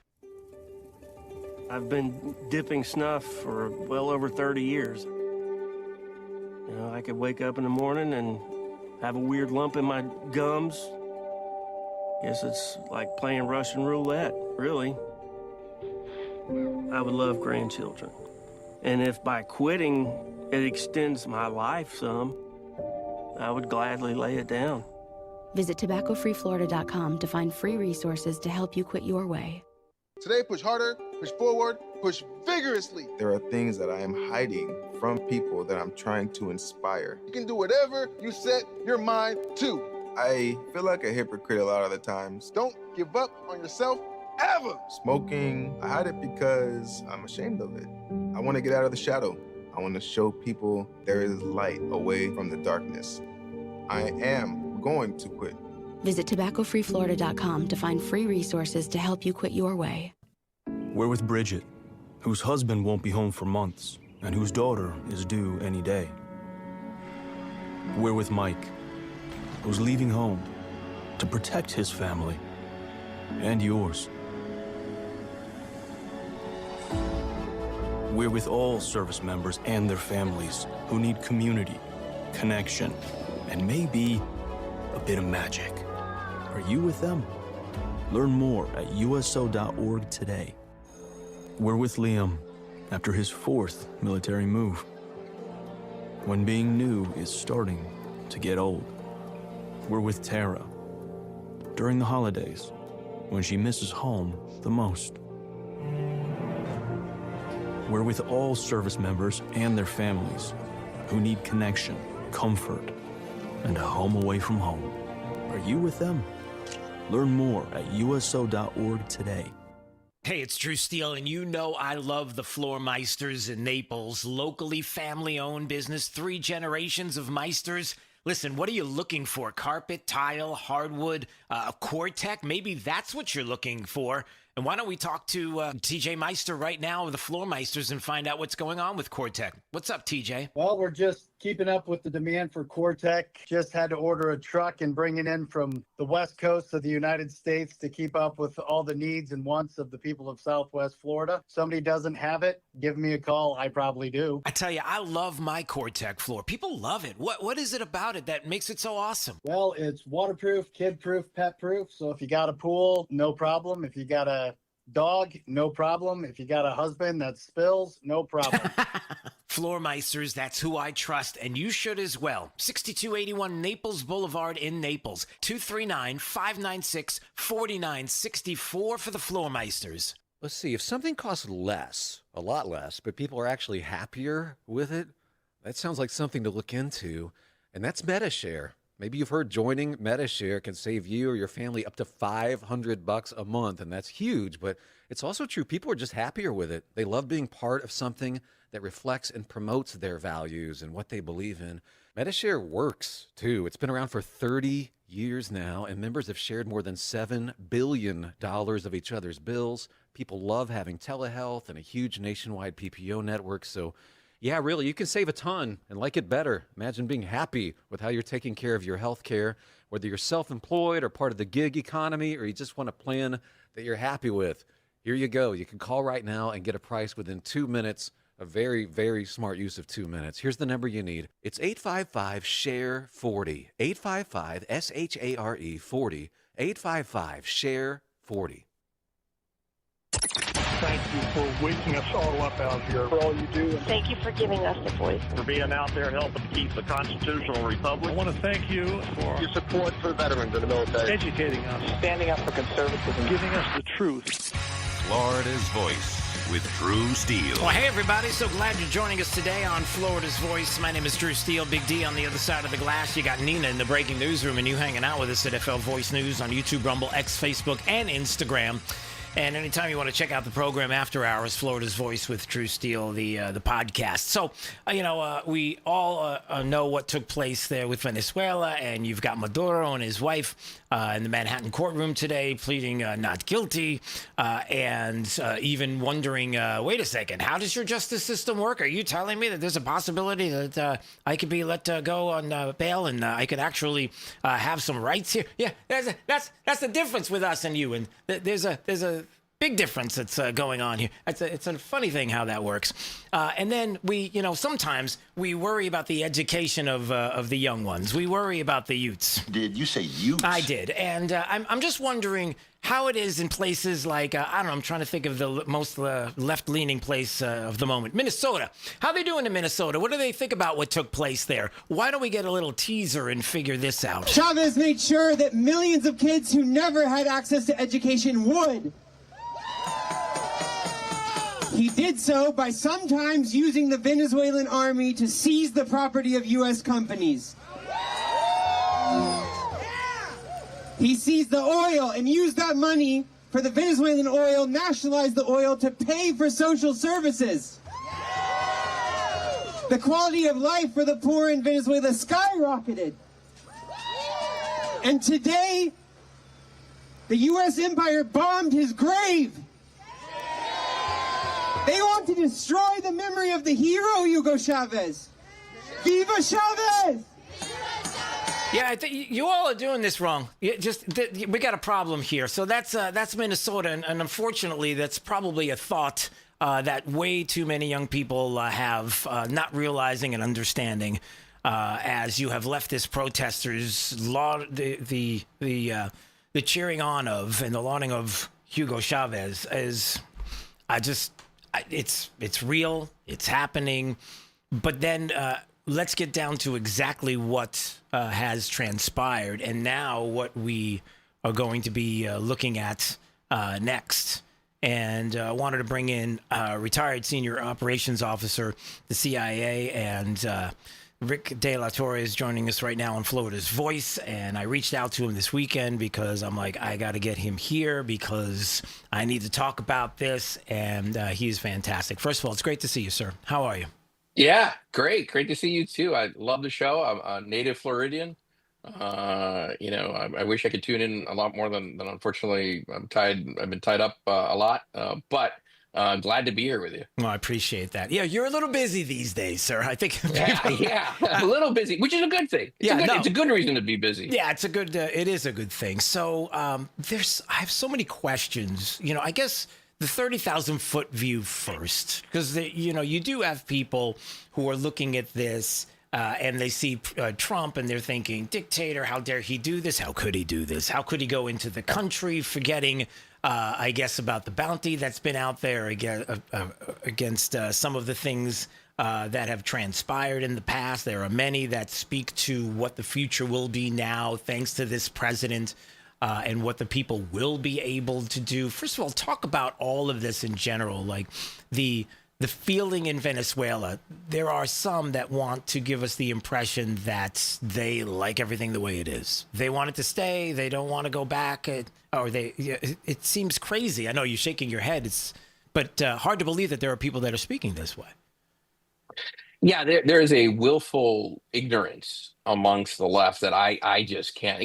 Look, it's one thing to be socially liberal or to have different political views, but to come out and to somehow think that Venezuela, the United States, the region, and the world is somehow better by having Maduro, an illegitimate leader, a guy who's lost at least two elections, we know for a fact, someone who's in bed with Hamas, Hezbollah, the Chinese, the Russians, and is a puppet of the Cuban communist regime, is somehow a good thing is beyond me. It just lacks all understanding. I suspect many of those people obviously suffer from a really bad case of Trump derangement syndrome, because I'm willing to bet if that president had a D after their name, they'd be celebrating and chanting in the streets. In fact, that was the case. I remember once, not too long ago, when New York Senator Chuck Schumer was lambasting Trump during his first administration for not being stronger and taking out Maduro. But yet now that it's actually done, well, somehow it violates some imaginary law that no one seems to be able to point out and tell me what it is. They'll love talking about Article 1 of the Constitution, but they forget that there's Article 2 of the Constitution too, that clearly delineates the power of the executive. Not to mention, we've been doing this. He's not a leader of a country. He is the leader of a narco-terrorist state. There's a court order to bring him to justice. And we're the only country that within a matter of hours can go into his country heavily armed, take out a whole bunch of Cuban intel officers, throw him and his wife on an airplane and bring them back to New York justice. There's nobody on this planet who can do that. Right, exactly. And by the way, for those media outlets who watch and listen, and we know you do, and thank you so much, who were like, there's no Cubans in Venezuela, until you find out, hey, there's Cubans in Venezuela. But that's another part of this, right, Rick, is the fact that as something like this happens, and I don't know what the future holds with regard to other areas, other places, because people scream, well, what about Mexico? What about Cuba? Well, then this gets exposed, the hiding of the Cubans in Venezuela, right? You start to see the connections. China, that from what I understand, were there the day before, making deals with Maduro. Don't you want to know what those deals were? What do you think those deals were? You think they just wanted to exchange vegetables and maybe some recipes? I mean, what do you think is going on here? So that is the other part of this, Rick, which is that next part of the picture, which is, do we protect the Western Hemisphere? Is it time right now? Are people talking to you and saying, this is what we have to do, for example? We have to stop. We've been playing too nice with China and Iran and Russia, who have all been, Belt and Road is real. We have to have this discussion and really be firm about what protecting the homeland means. And this is it. It's great that the Venezuelan people will now have democratically held elections and will have a result that will be the person in charge, which is beautiful. But at the same time, I think the bigger picture is China and their involvement, and Russia and their involvement. Wouldn't you say? Oh, absolutely. This is, hats off to this president. He's done some things that really just it is, and obviously it's not just him, right? It's the Secretary of State, Secretary of War, all across the board. My good friend Dan Kane. What we're looking at here is really this administration playing three-dimensional chess or four-dimensional, whatever you want to call it, with the enemy. Maduro knew by opening the door to China in particular, right?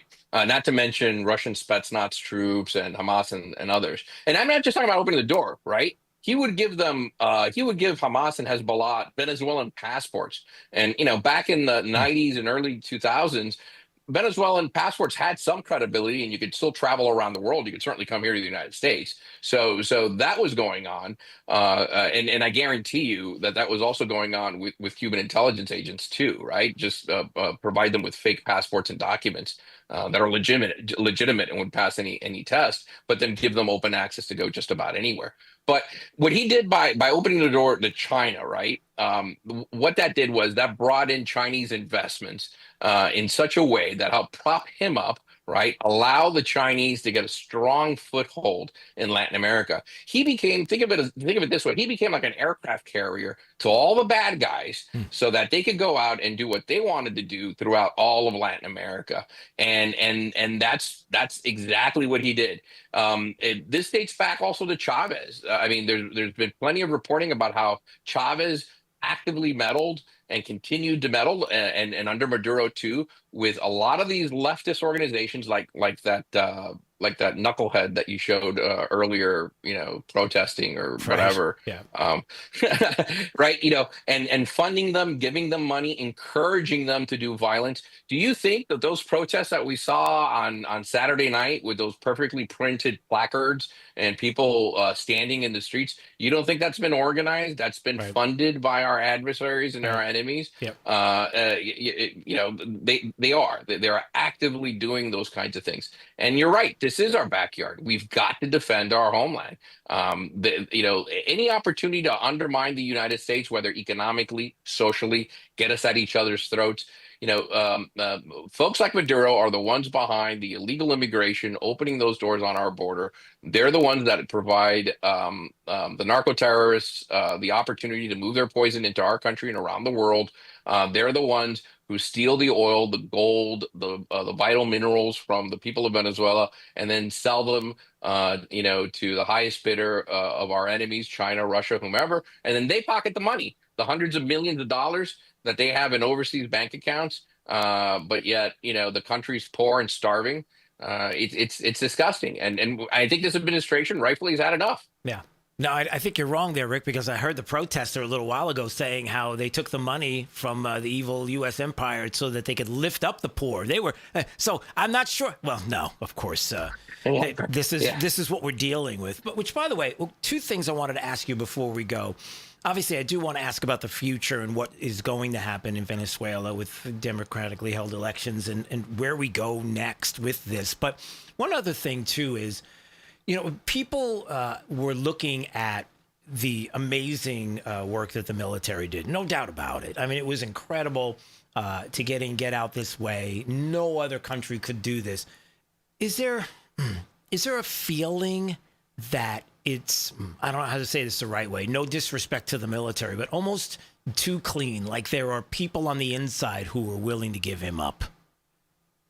Oh, right. So look, there are well-meaning, wonderful people around the world who are stuck in horrible situations where they look around and they say to themselves, there's got to be a better way. I believe in individual rights. I believe in freedom. And they look to us. They look to the United States as that standard bearer. So, and these are people from all different walks of life, all over the world, and they come to us. They reach out to the United States through all kinds of different methods and say, "How can I help? How can I make my home country a better place, more like you?" And those are certainly the relationships that people like us in the intelligence community always want to foster and encourage. right? So I'm not surprised. A lot of folks have said that Venezuela is very similar in a lot of ways to Iraq or Afghanistan or whatever, and that's that's bogus. I don't buy that. There's no ideological reason. There's nobody in the military in Venezuela today that's willing to put their lives and die for Maduro. In fact, some of the earlier footage right after the strike showed soldiers running into shopping centers, and it's because they're just poor conscripts who want to go back to their villages and feed their families and do whatever they can. So there's nobody there, right, who truly believes that this is the way. Now, those in that inner circle, right, that leadership structure around Maduro, his wife, his son, Delcy Rodriguez, Diosdado Cabellos, Vladimiro Padrino, and others, right? They benefit from all that. They're the ones with billions of dollars in overseas accounts. They're the ones who enslave their people for their own personal gain. So yeah, of course, they're going to toe the line. They're the ones who are going to, believe in whatever crap the Bolivarian Revolution supposedly stands for today, because they benefit from it. But the rest of the country does not. They are truly enslaved with no option to go out under a Cuban intel apparatus that bolsters and keeps Maduro in place and also rats out anybody else. Yeah. Do we... I was going to ask about the elections, but now something else came up. What about Cuba? What about, and quite honestly, I mean, the cartels in Mexico. What do we do? What do we do there? So look, I think a couple things are worth noting and maybe looking at as they develop over the coming weeks and months, maybe. As Maduro and his wife get more and more comfortable in their brown jammies in a New York Manhattan prison, I think there's going to be a possibly a good opportunity for him to cooperate with the Department of Justice and start telling his side of the story and what he's done over the number of years. And I would not be surprised. If there are strong links between Maduro funding a lot of the politicians, especially obviously the extreme leftist politicians, the one that repeat the garbage that they spew.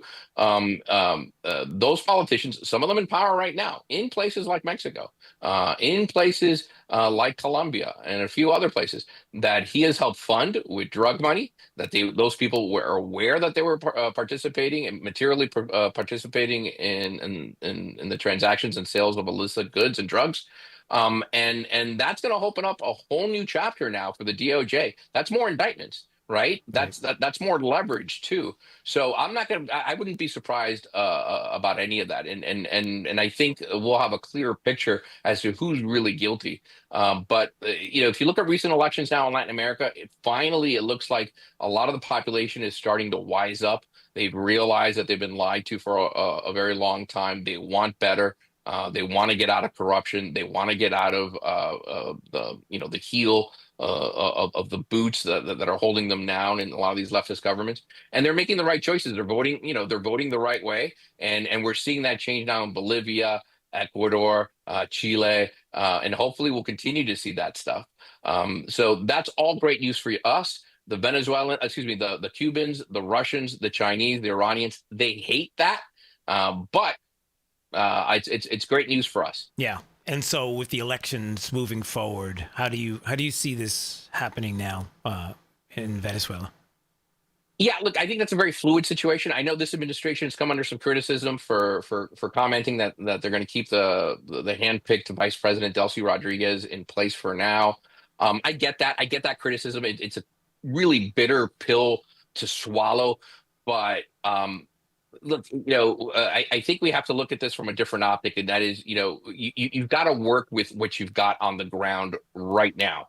It'd be great if we had all the opposition leaders that are in exile in the country, but that's not the case. They're in exile. They're in third countries. But still, the lights have to be turned on in Venezuela every day, right? Mm-hmm. So you got to work with the folks that are there at a temporary basis.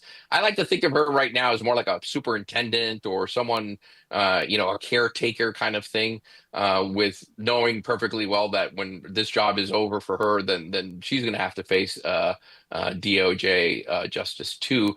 But the elections, I think, are going to once again cement for the third time now that people like Maria Corina Machado and her party, she just won the Nobel Prize and dedicated to Donald Trump. I think people like her are going to be the next president of Venezuela, the next leadership of Venezuela. And it's a really smart play on behalf of this administration to say, hey, let's have another election again. Yeah. And that's so that critics then can say, well, this person was, put in power somehow by the United States and was not democratically elected. When she carries 80% of the vote under a totalitarian system that basically did everything it possibly could to keep her off the ballot, and she still wins 80% of the vote. Yeah, I don't see that much of a challenge there. Yeah. And I might make this comment before we finish up here, is that this president, this administration has a habit of doing things differently than the experts tell you you're supposed to do. Like maybe when the president leaves the vice president there to keep order so that it doesn't get chaotic, so that you can keep the lights on, so that you can keep the country running, so that you can get to the point where you do have the actual election coming, like an actual process. And people say, no, you should take them all out. Well, how did it go when we took everybody out? Like completely took things out and let it get chaotic. It didn't go very well. So maybe this is something that that we will look back on and go, maybe in the future, if there's going to be something like this, maybe this is the route. It doesn't seem too illogical if it plays out well. No, correct. Absolutely right. If you look at the criticism, I believe, regardless of whatever President Trump would have done or not done, he would have been criticized for it. Oh, right. You left him in power. Yeah. Oh, you took him out of power. Oh, you didn't go after the oil. Oh, you took the oil. There's no winning with that side of the house. What I find interesting is somehow the criticisms that, the United States is going to control the Venezuelan oil reserves and its production.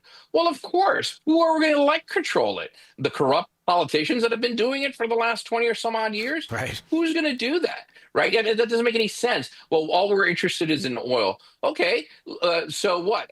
We shouldn't get the oil? We should let China, Russia, and Iran get the oil? That doesn't make any sense. So it's arguments like those that fall really, really flat on face value, and once again shows that either you're willfully ignorant, or you've got a completely ulterior motive that does not that does not put America's best interests first. And Americans know this. This is another 80-20, 90-10 issue that Democrats are sadly on the wrong side of that equation. Yeah. All right, Rick. Well, this was fantastic. I look forward to the next time we can have you back here at Florida's Voice, especially with a native Floridian who knows a thing or two about what's going on here in the state. So good stuff. That's right. All right, my friend. Miami, baby. Yeah, come on. All right, we'll see you soon. All the best. God bless. All right, anytime. I'll see you. All right, so that's Rick De La Torre joining us on Florida's Voice, and he's pretty awesome, letting us know about his thoughts on what's going on there with Venezuela, retired CIA operations officer, and we appreciate a few minutes of his time. And by the way, if you've been watching social media or watching any media outlets at all, he's been quite busy. He's all over the place. All right, what else we got going on here? All right, your air conditioner should not be all over the place. It should be doing one thing, heating and air conditioning. And if it's not doing that, then it's broken. Like I needed to tell you that. Strata Air Conditioning and Heating are here when you need them most. And look, they are the best when it comes to not just 5-star customer service that they are committed to, but also, look, if you want to get a new unit, they sell and service every major manufacturer: Carrier, Goodman, Dakin, Train, Mitsubishi, Lennox. So yeah, you'll have an opportunity to speak with them, find out what's best for you, your budget, your lifestyle. StrataAC.com, schedule an appointment, get a text confirmation, and even track your text progress to your home. StradaAC.com, that's StradaAC.com. You ought to call Strata. License number CACO 43953. All right, coming up is what we do each and every day at this time. It's the top 5 audio clips of the day. It's my top 5. There's a lot of them. It's going to be so. Well, we'll do our top 5, and then we'll have more. to play after the fact. How about that? There you go. All right, so that's all coming up next. My name is Drew Steele, and this is Florida's Voice.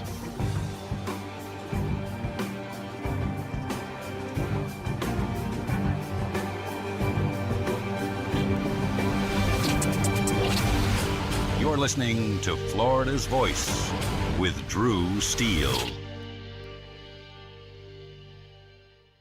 I'm Chris Jakimick. I served in the United States Air Force and I deployed 3 times.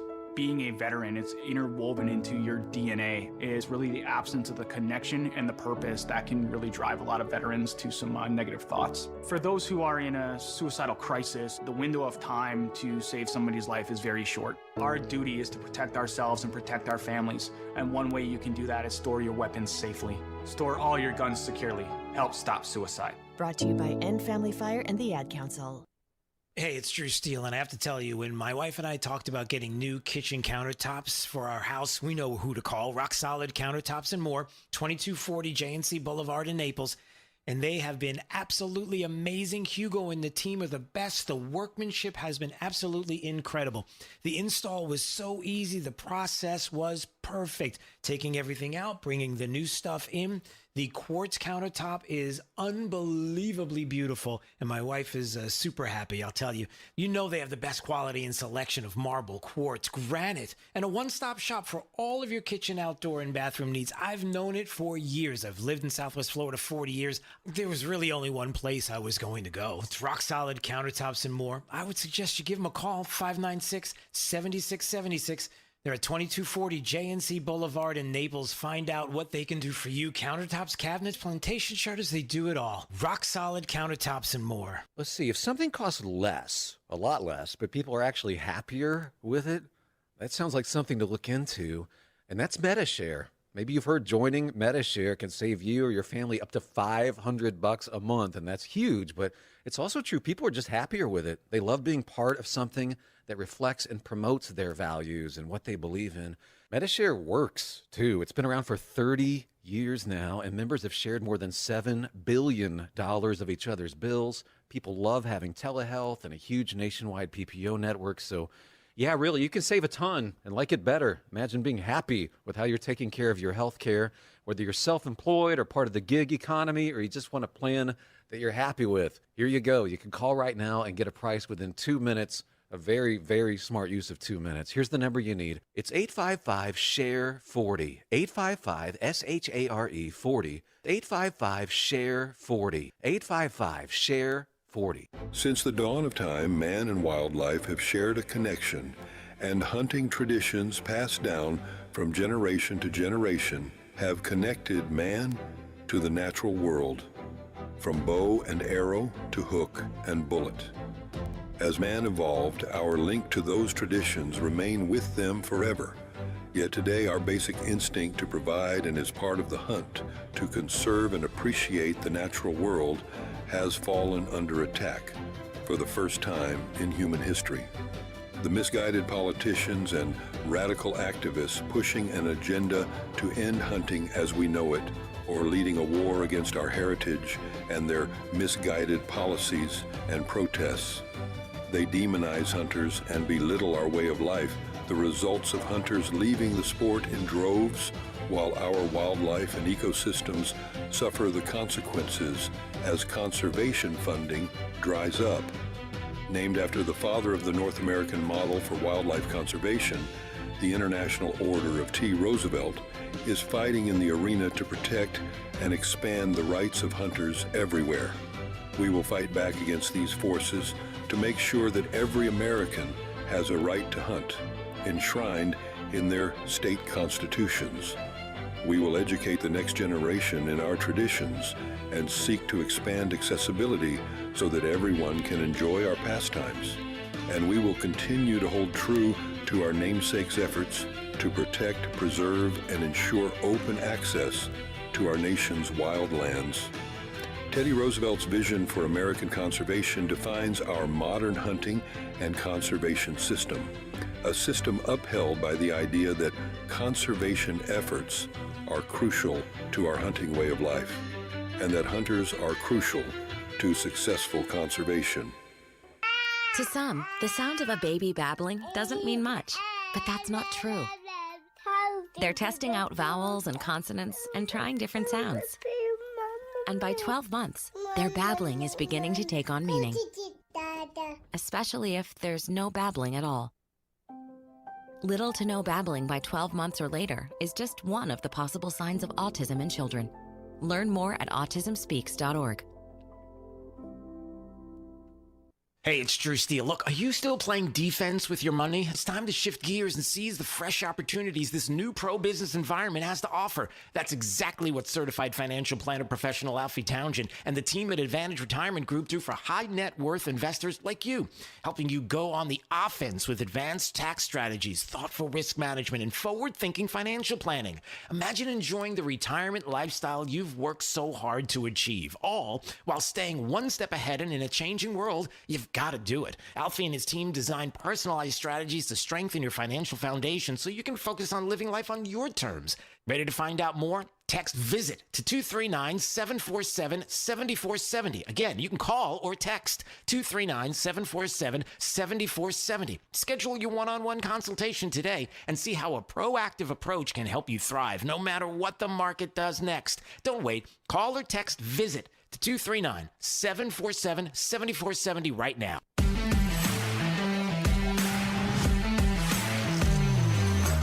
Now, back to Florida's Voice with Drew Steele. Anytime you want to call, by the way, 866-588-8303. That's our phone number. Anytime you want to watch at FL Voice News on YouTube, Rumble, X, Facebook, and Instagram. And man, my hair looks really strange. It's like I have a puff head. Like, you notice that, D? It's like there's like a puff on the top of my head. Like, what is that? It's like a I don't know what it is. It looks like a some static electricity going on. Is that is that what it is? It looks like I look like I'm wearing like a winter hat, and the ball on the top of the winter hat. It looks like that's my hair. It's like I don't know. Anyway, whatever. Nobody cares. We're moving on. All right, time for the top 5 audio clips of the day. It's my top 5. 5, 4, 3, 2, 1. This is Drew's top 5. Number 5. States need to take over the Venezuelan oil industry. Well, we don't need to. First of all, let me go back up. We don't need Venezuela's oil. We have plenty of oil in the United States. What we're not going to allow is for the oil industry in Venezuela to be controlled by adversaries of the United States. You have to understand, why does China need their oil? Why does Russia need their oil? Why does Iran need their oil? They're not even in this continent. This is the Western Hemisphere. This is where we live. And we're not going to allow the Western Hemisphere to be a base of operation for adversaries, competitors, and rivals of the United States. Have specific oil companies? We also want to see that oil and the proceeds from it.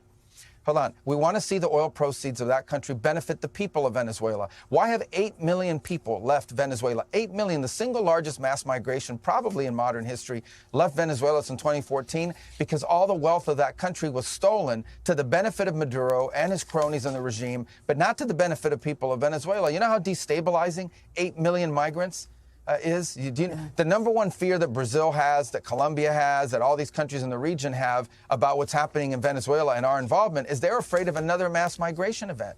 That's what they fear. This is deeply destabilizing stuff. It's not going to continue to happen. They are not going to come from outside of our hemisphere, destabilize our region in our own backyard, and us have to pay the price for it. Not under President Trump. Boom. That is Secretary of State Marco Rubio, who is not messing around lately. And, he had to do the rounds on the Talking Head lefty programs this weekend. And he was saying, look, the Western Hemisphere is ours. Russia, China, Iran. Look, are we going to take their oil? What do you think they're doing? You think they're just going in and saying, hey, can we exchange recipes or something? What do you think they're doing? Anyway, so I just thought that was one of those stellar moments, again, of explanation to the left media. And then those that are watching, that are lefties, I mean, the few that watch, NBC on the weekends, to explain exactly what's going on here. Number 4. Major breaking political news out of St. Paul, Minneapolis, Minnesota. Tim Walz will not seek re-election as governor, and what a fall from grace this has been for him.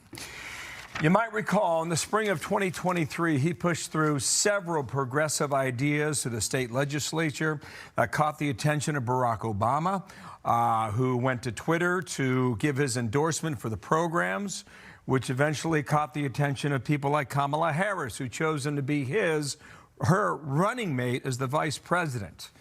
Introduced in Chicago at the convention in August of last year, a debate that was an absolute disaster with J.D. Vance at one point called himself a knucklehead.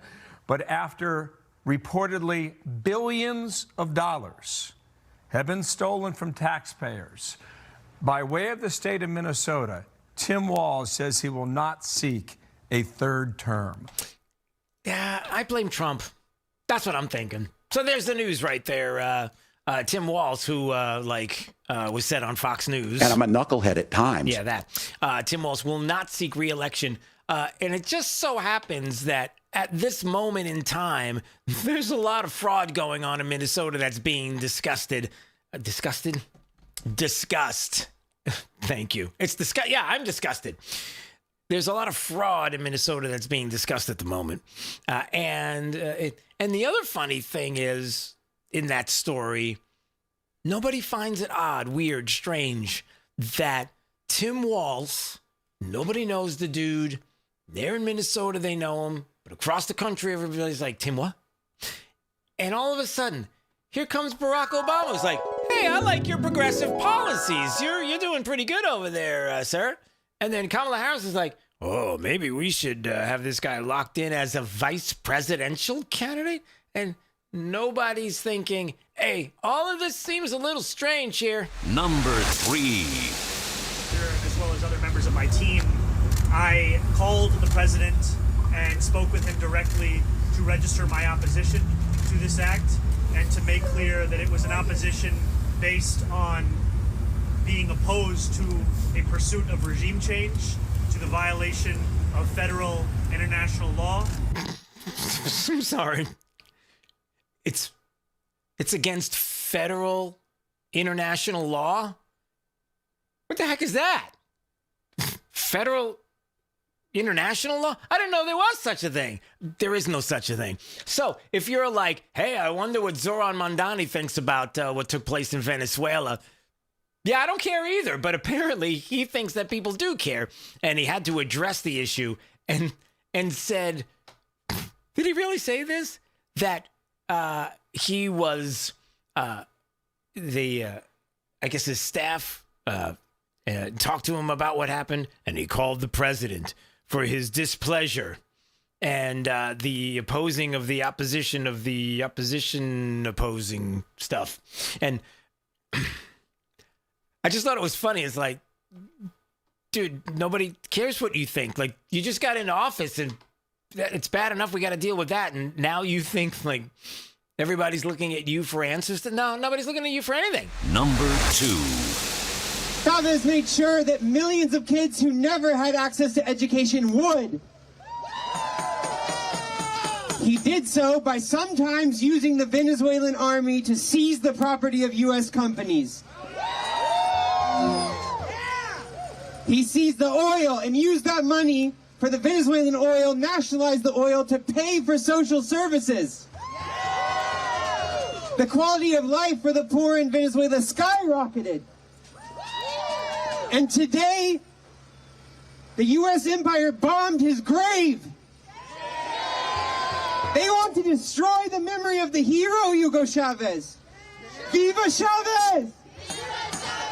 I know you're thinking, is this an SNL skit? Is that what was this over the weekend? Saturday Night Live did some kind of funny skit with some dorky leftist who is trying to explain to the. I know I shouldn't. I'm sorry. Hold on. All right. Drew Steele, fact check. It's not really a fact check, but it's a correction. I shouldn't have said dorkies. Just a leftist. That's not kind. Don't forget. Don't attack the person, attack the issue. But if the dude's dorky. Anyway, the point is that, this is someone who took to the microphone in Minneapolis, Minnesota, a leftist who was saying all kinds of nice, kind things about Hugo Chavez and destroying the memory of Chavez and Viva Chavez. And no, you're doing this wrong, dude. That's not, no. Number one. Documenting entering the United States and increasingly Europe.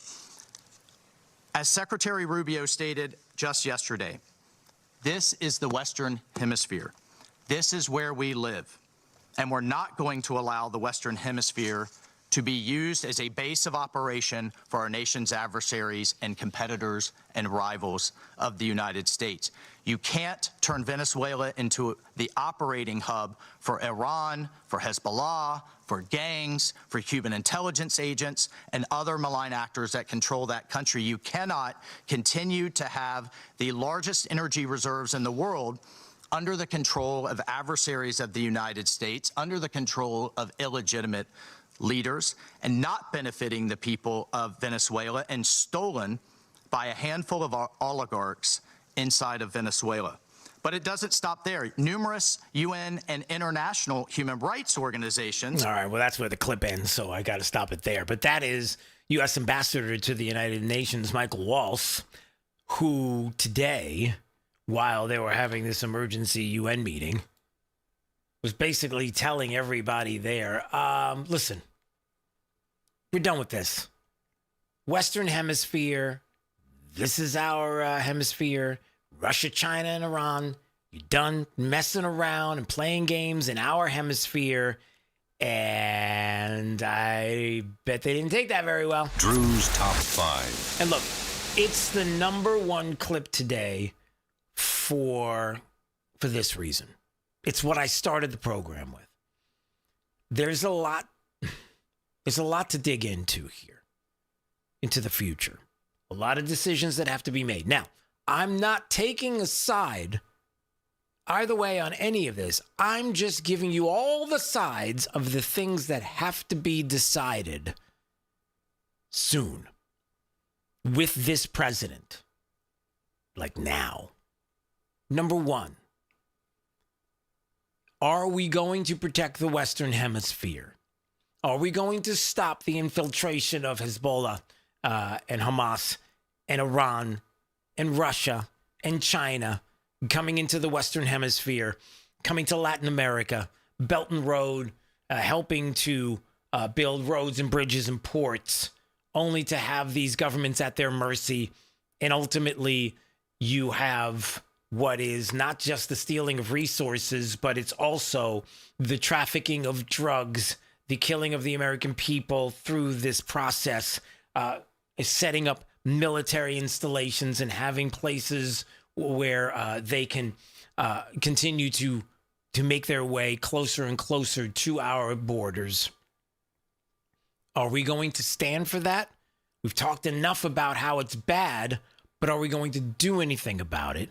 And in turn, help the people of said country to have democratically led elections to go in whatever direction you want to go into.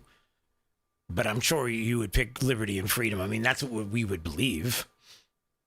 And are we going to help to make this happen, quote unquote? I guess that's a way to put it, help to make it happen. And there can be people who disagree with everything I just said. Okay, but these are the decisions, the big decisions that we have to make. Is it possible that Venezuela, that came up many, many, many times in the past with regard to election fraud and maybe exporting some of that election fraud through machinery and software that seems to be centered in Venezuela?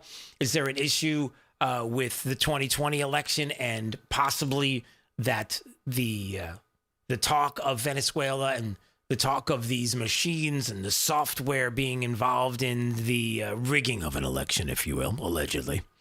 Did that happen? Did it take place? Will we find out about it now? Maybe as some kind of grand bargain, as some kind of grand deal. Like, look, you need to spill the beans, Maduro. You need to tell us anything and everything that was going on. Did you help to commit election fraud in the United States in 2020? What are you talking about? I'm just saying. Again, Just asking the question, is that something that's out there? And I know there are plenty of people who, woke up over the weekend and heard this and said, wait a minute, we did what? We took who? Really? And were outraged just by the process. But these other questions have to be answered. Like, are these legitimate issues you're worried about? And then one other thing, and I want to see before we hit break, because somebody was mentioning this over the weekend. And look, these will be the topics and discussions behind closed doors. I don't think this would be a 26 or 28 election issue, but, are we the peacekeepers of the world? And some are like, no, we're not. That's why we want to get out of these forever wars, because that's not our business. That's not what we do. Okay. But if we go away, who fills the vacuum? You know the answer, because you see who's trying to fill the void of what we're told is, I don't know, maybe a feckless leadership in the United States between 21 and 25. And what took place during that feckless leadership? So that is a big question. And if we are doing that, then we have to have that discussion too. You're listening to Florida's Voice with Drew Steele.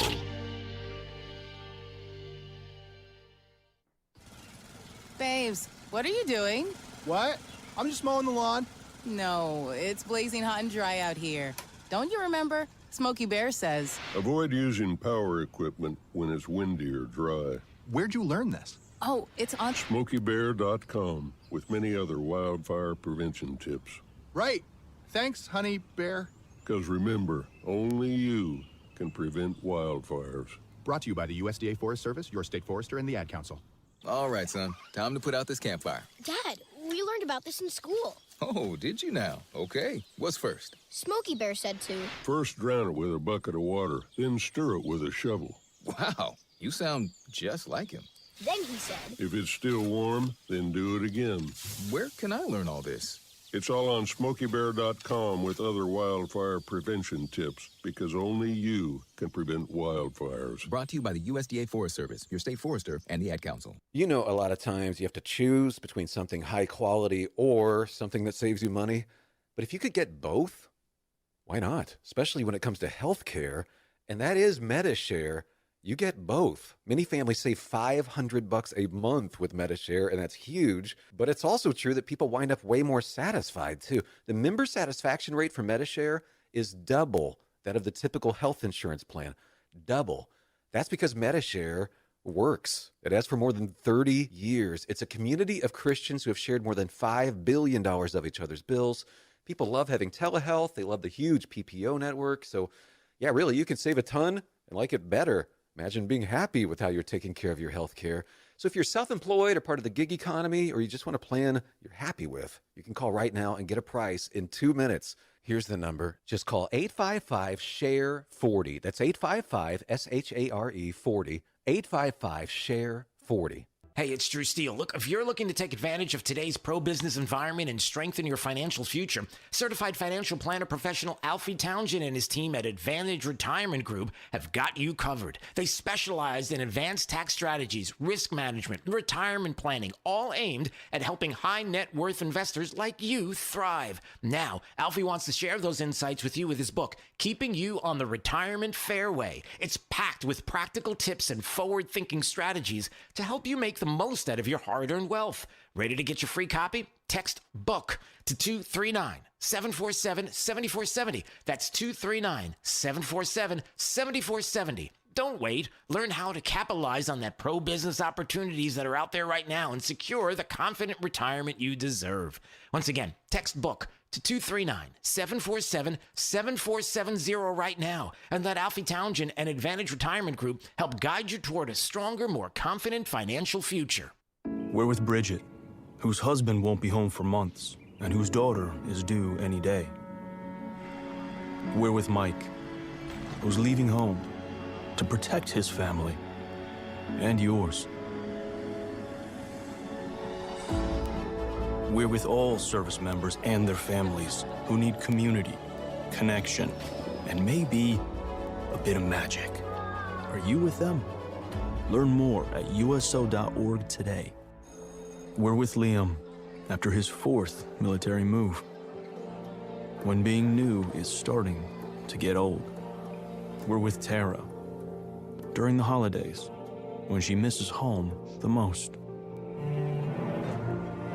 We're with all service members and their families who need connection, comfort, and a home away from home. Are you with them?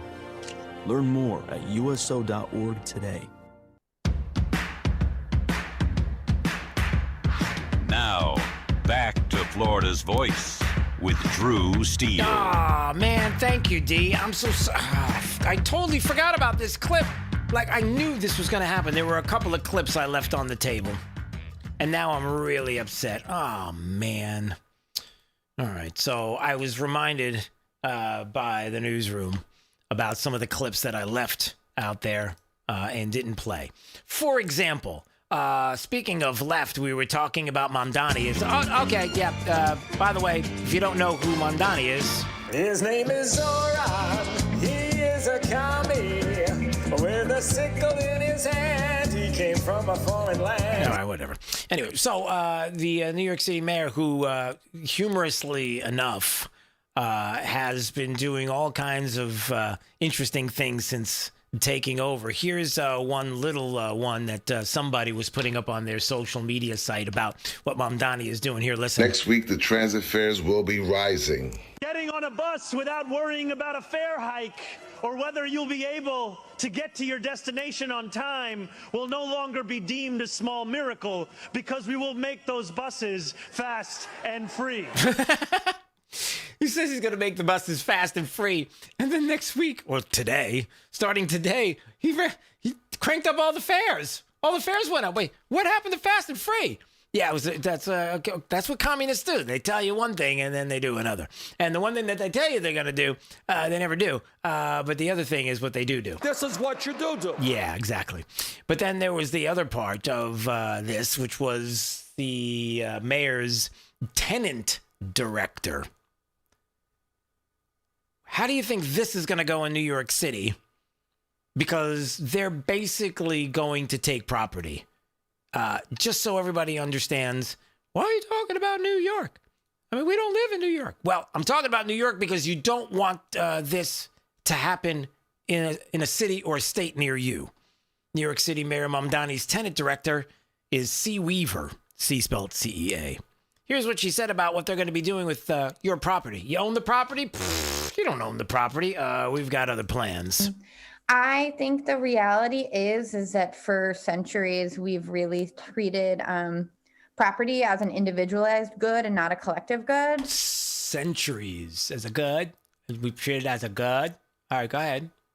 And we are going to transitioning to treating it as a collective good and towards a model of shared equity will require that we think about it differently. And it will mean that families, especially white families, but some POC families who are homeowners as well, are going to have a different relationship to property than the one that we currently have. A different relationship to property than we currently have. So do I own this? My relationship with this property is it's mine. I own it. Nope. I don't like that relationship. I think I want to break up with you. I'm not really a fan of this relationship. They're going to transition from treating property as an individual good to a collective good. So anybody can stay here, is what you're saying? At any time? Whites especially will be impacted. Oh, okay. Hey, all this sounds great, doesn't it? Again, why are we talking about this? Because in order to get what they want, which is an election and a vote from you, they have to lie. So New York City's Mayor Mamdani is already doing things that, people knew were going to happen, but they weren't going to tell you that because you never would have voted for it. So how is this disaster going to play out? It's day one. I mean, here we are. We're at the beginning of the year, pretty much. And this is the talk already.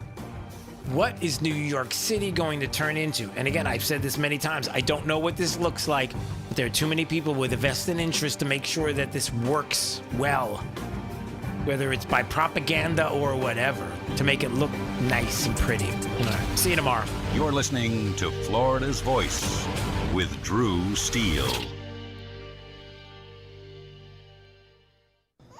It's 4 a.m.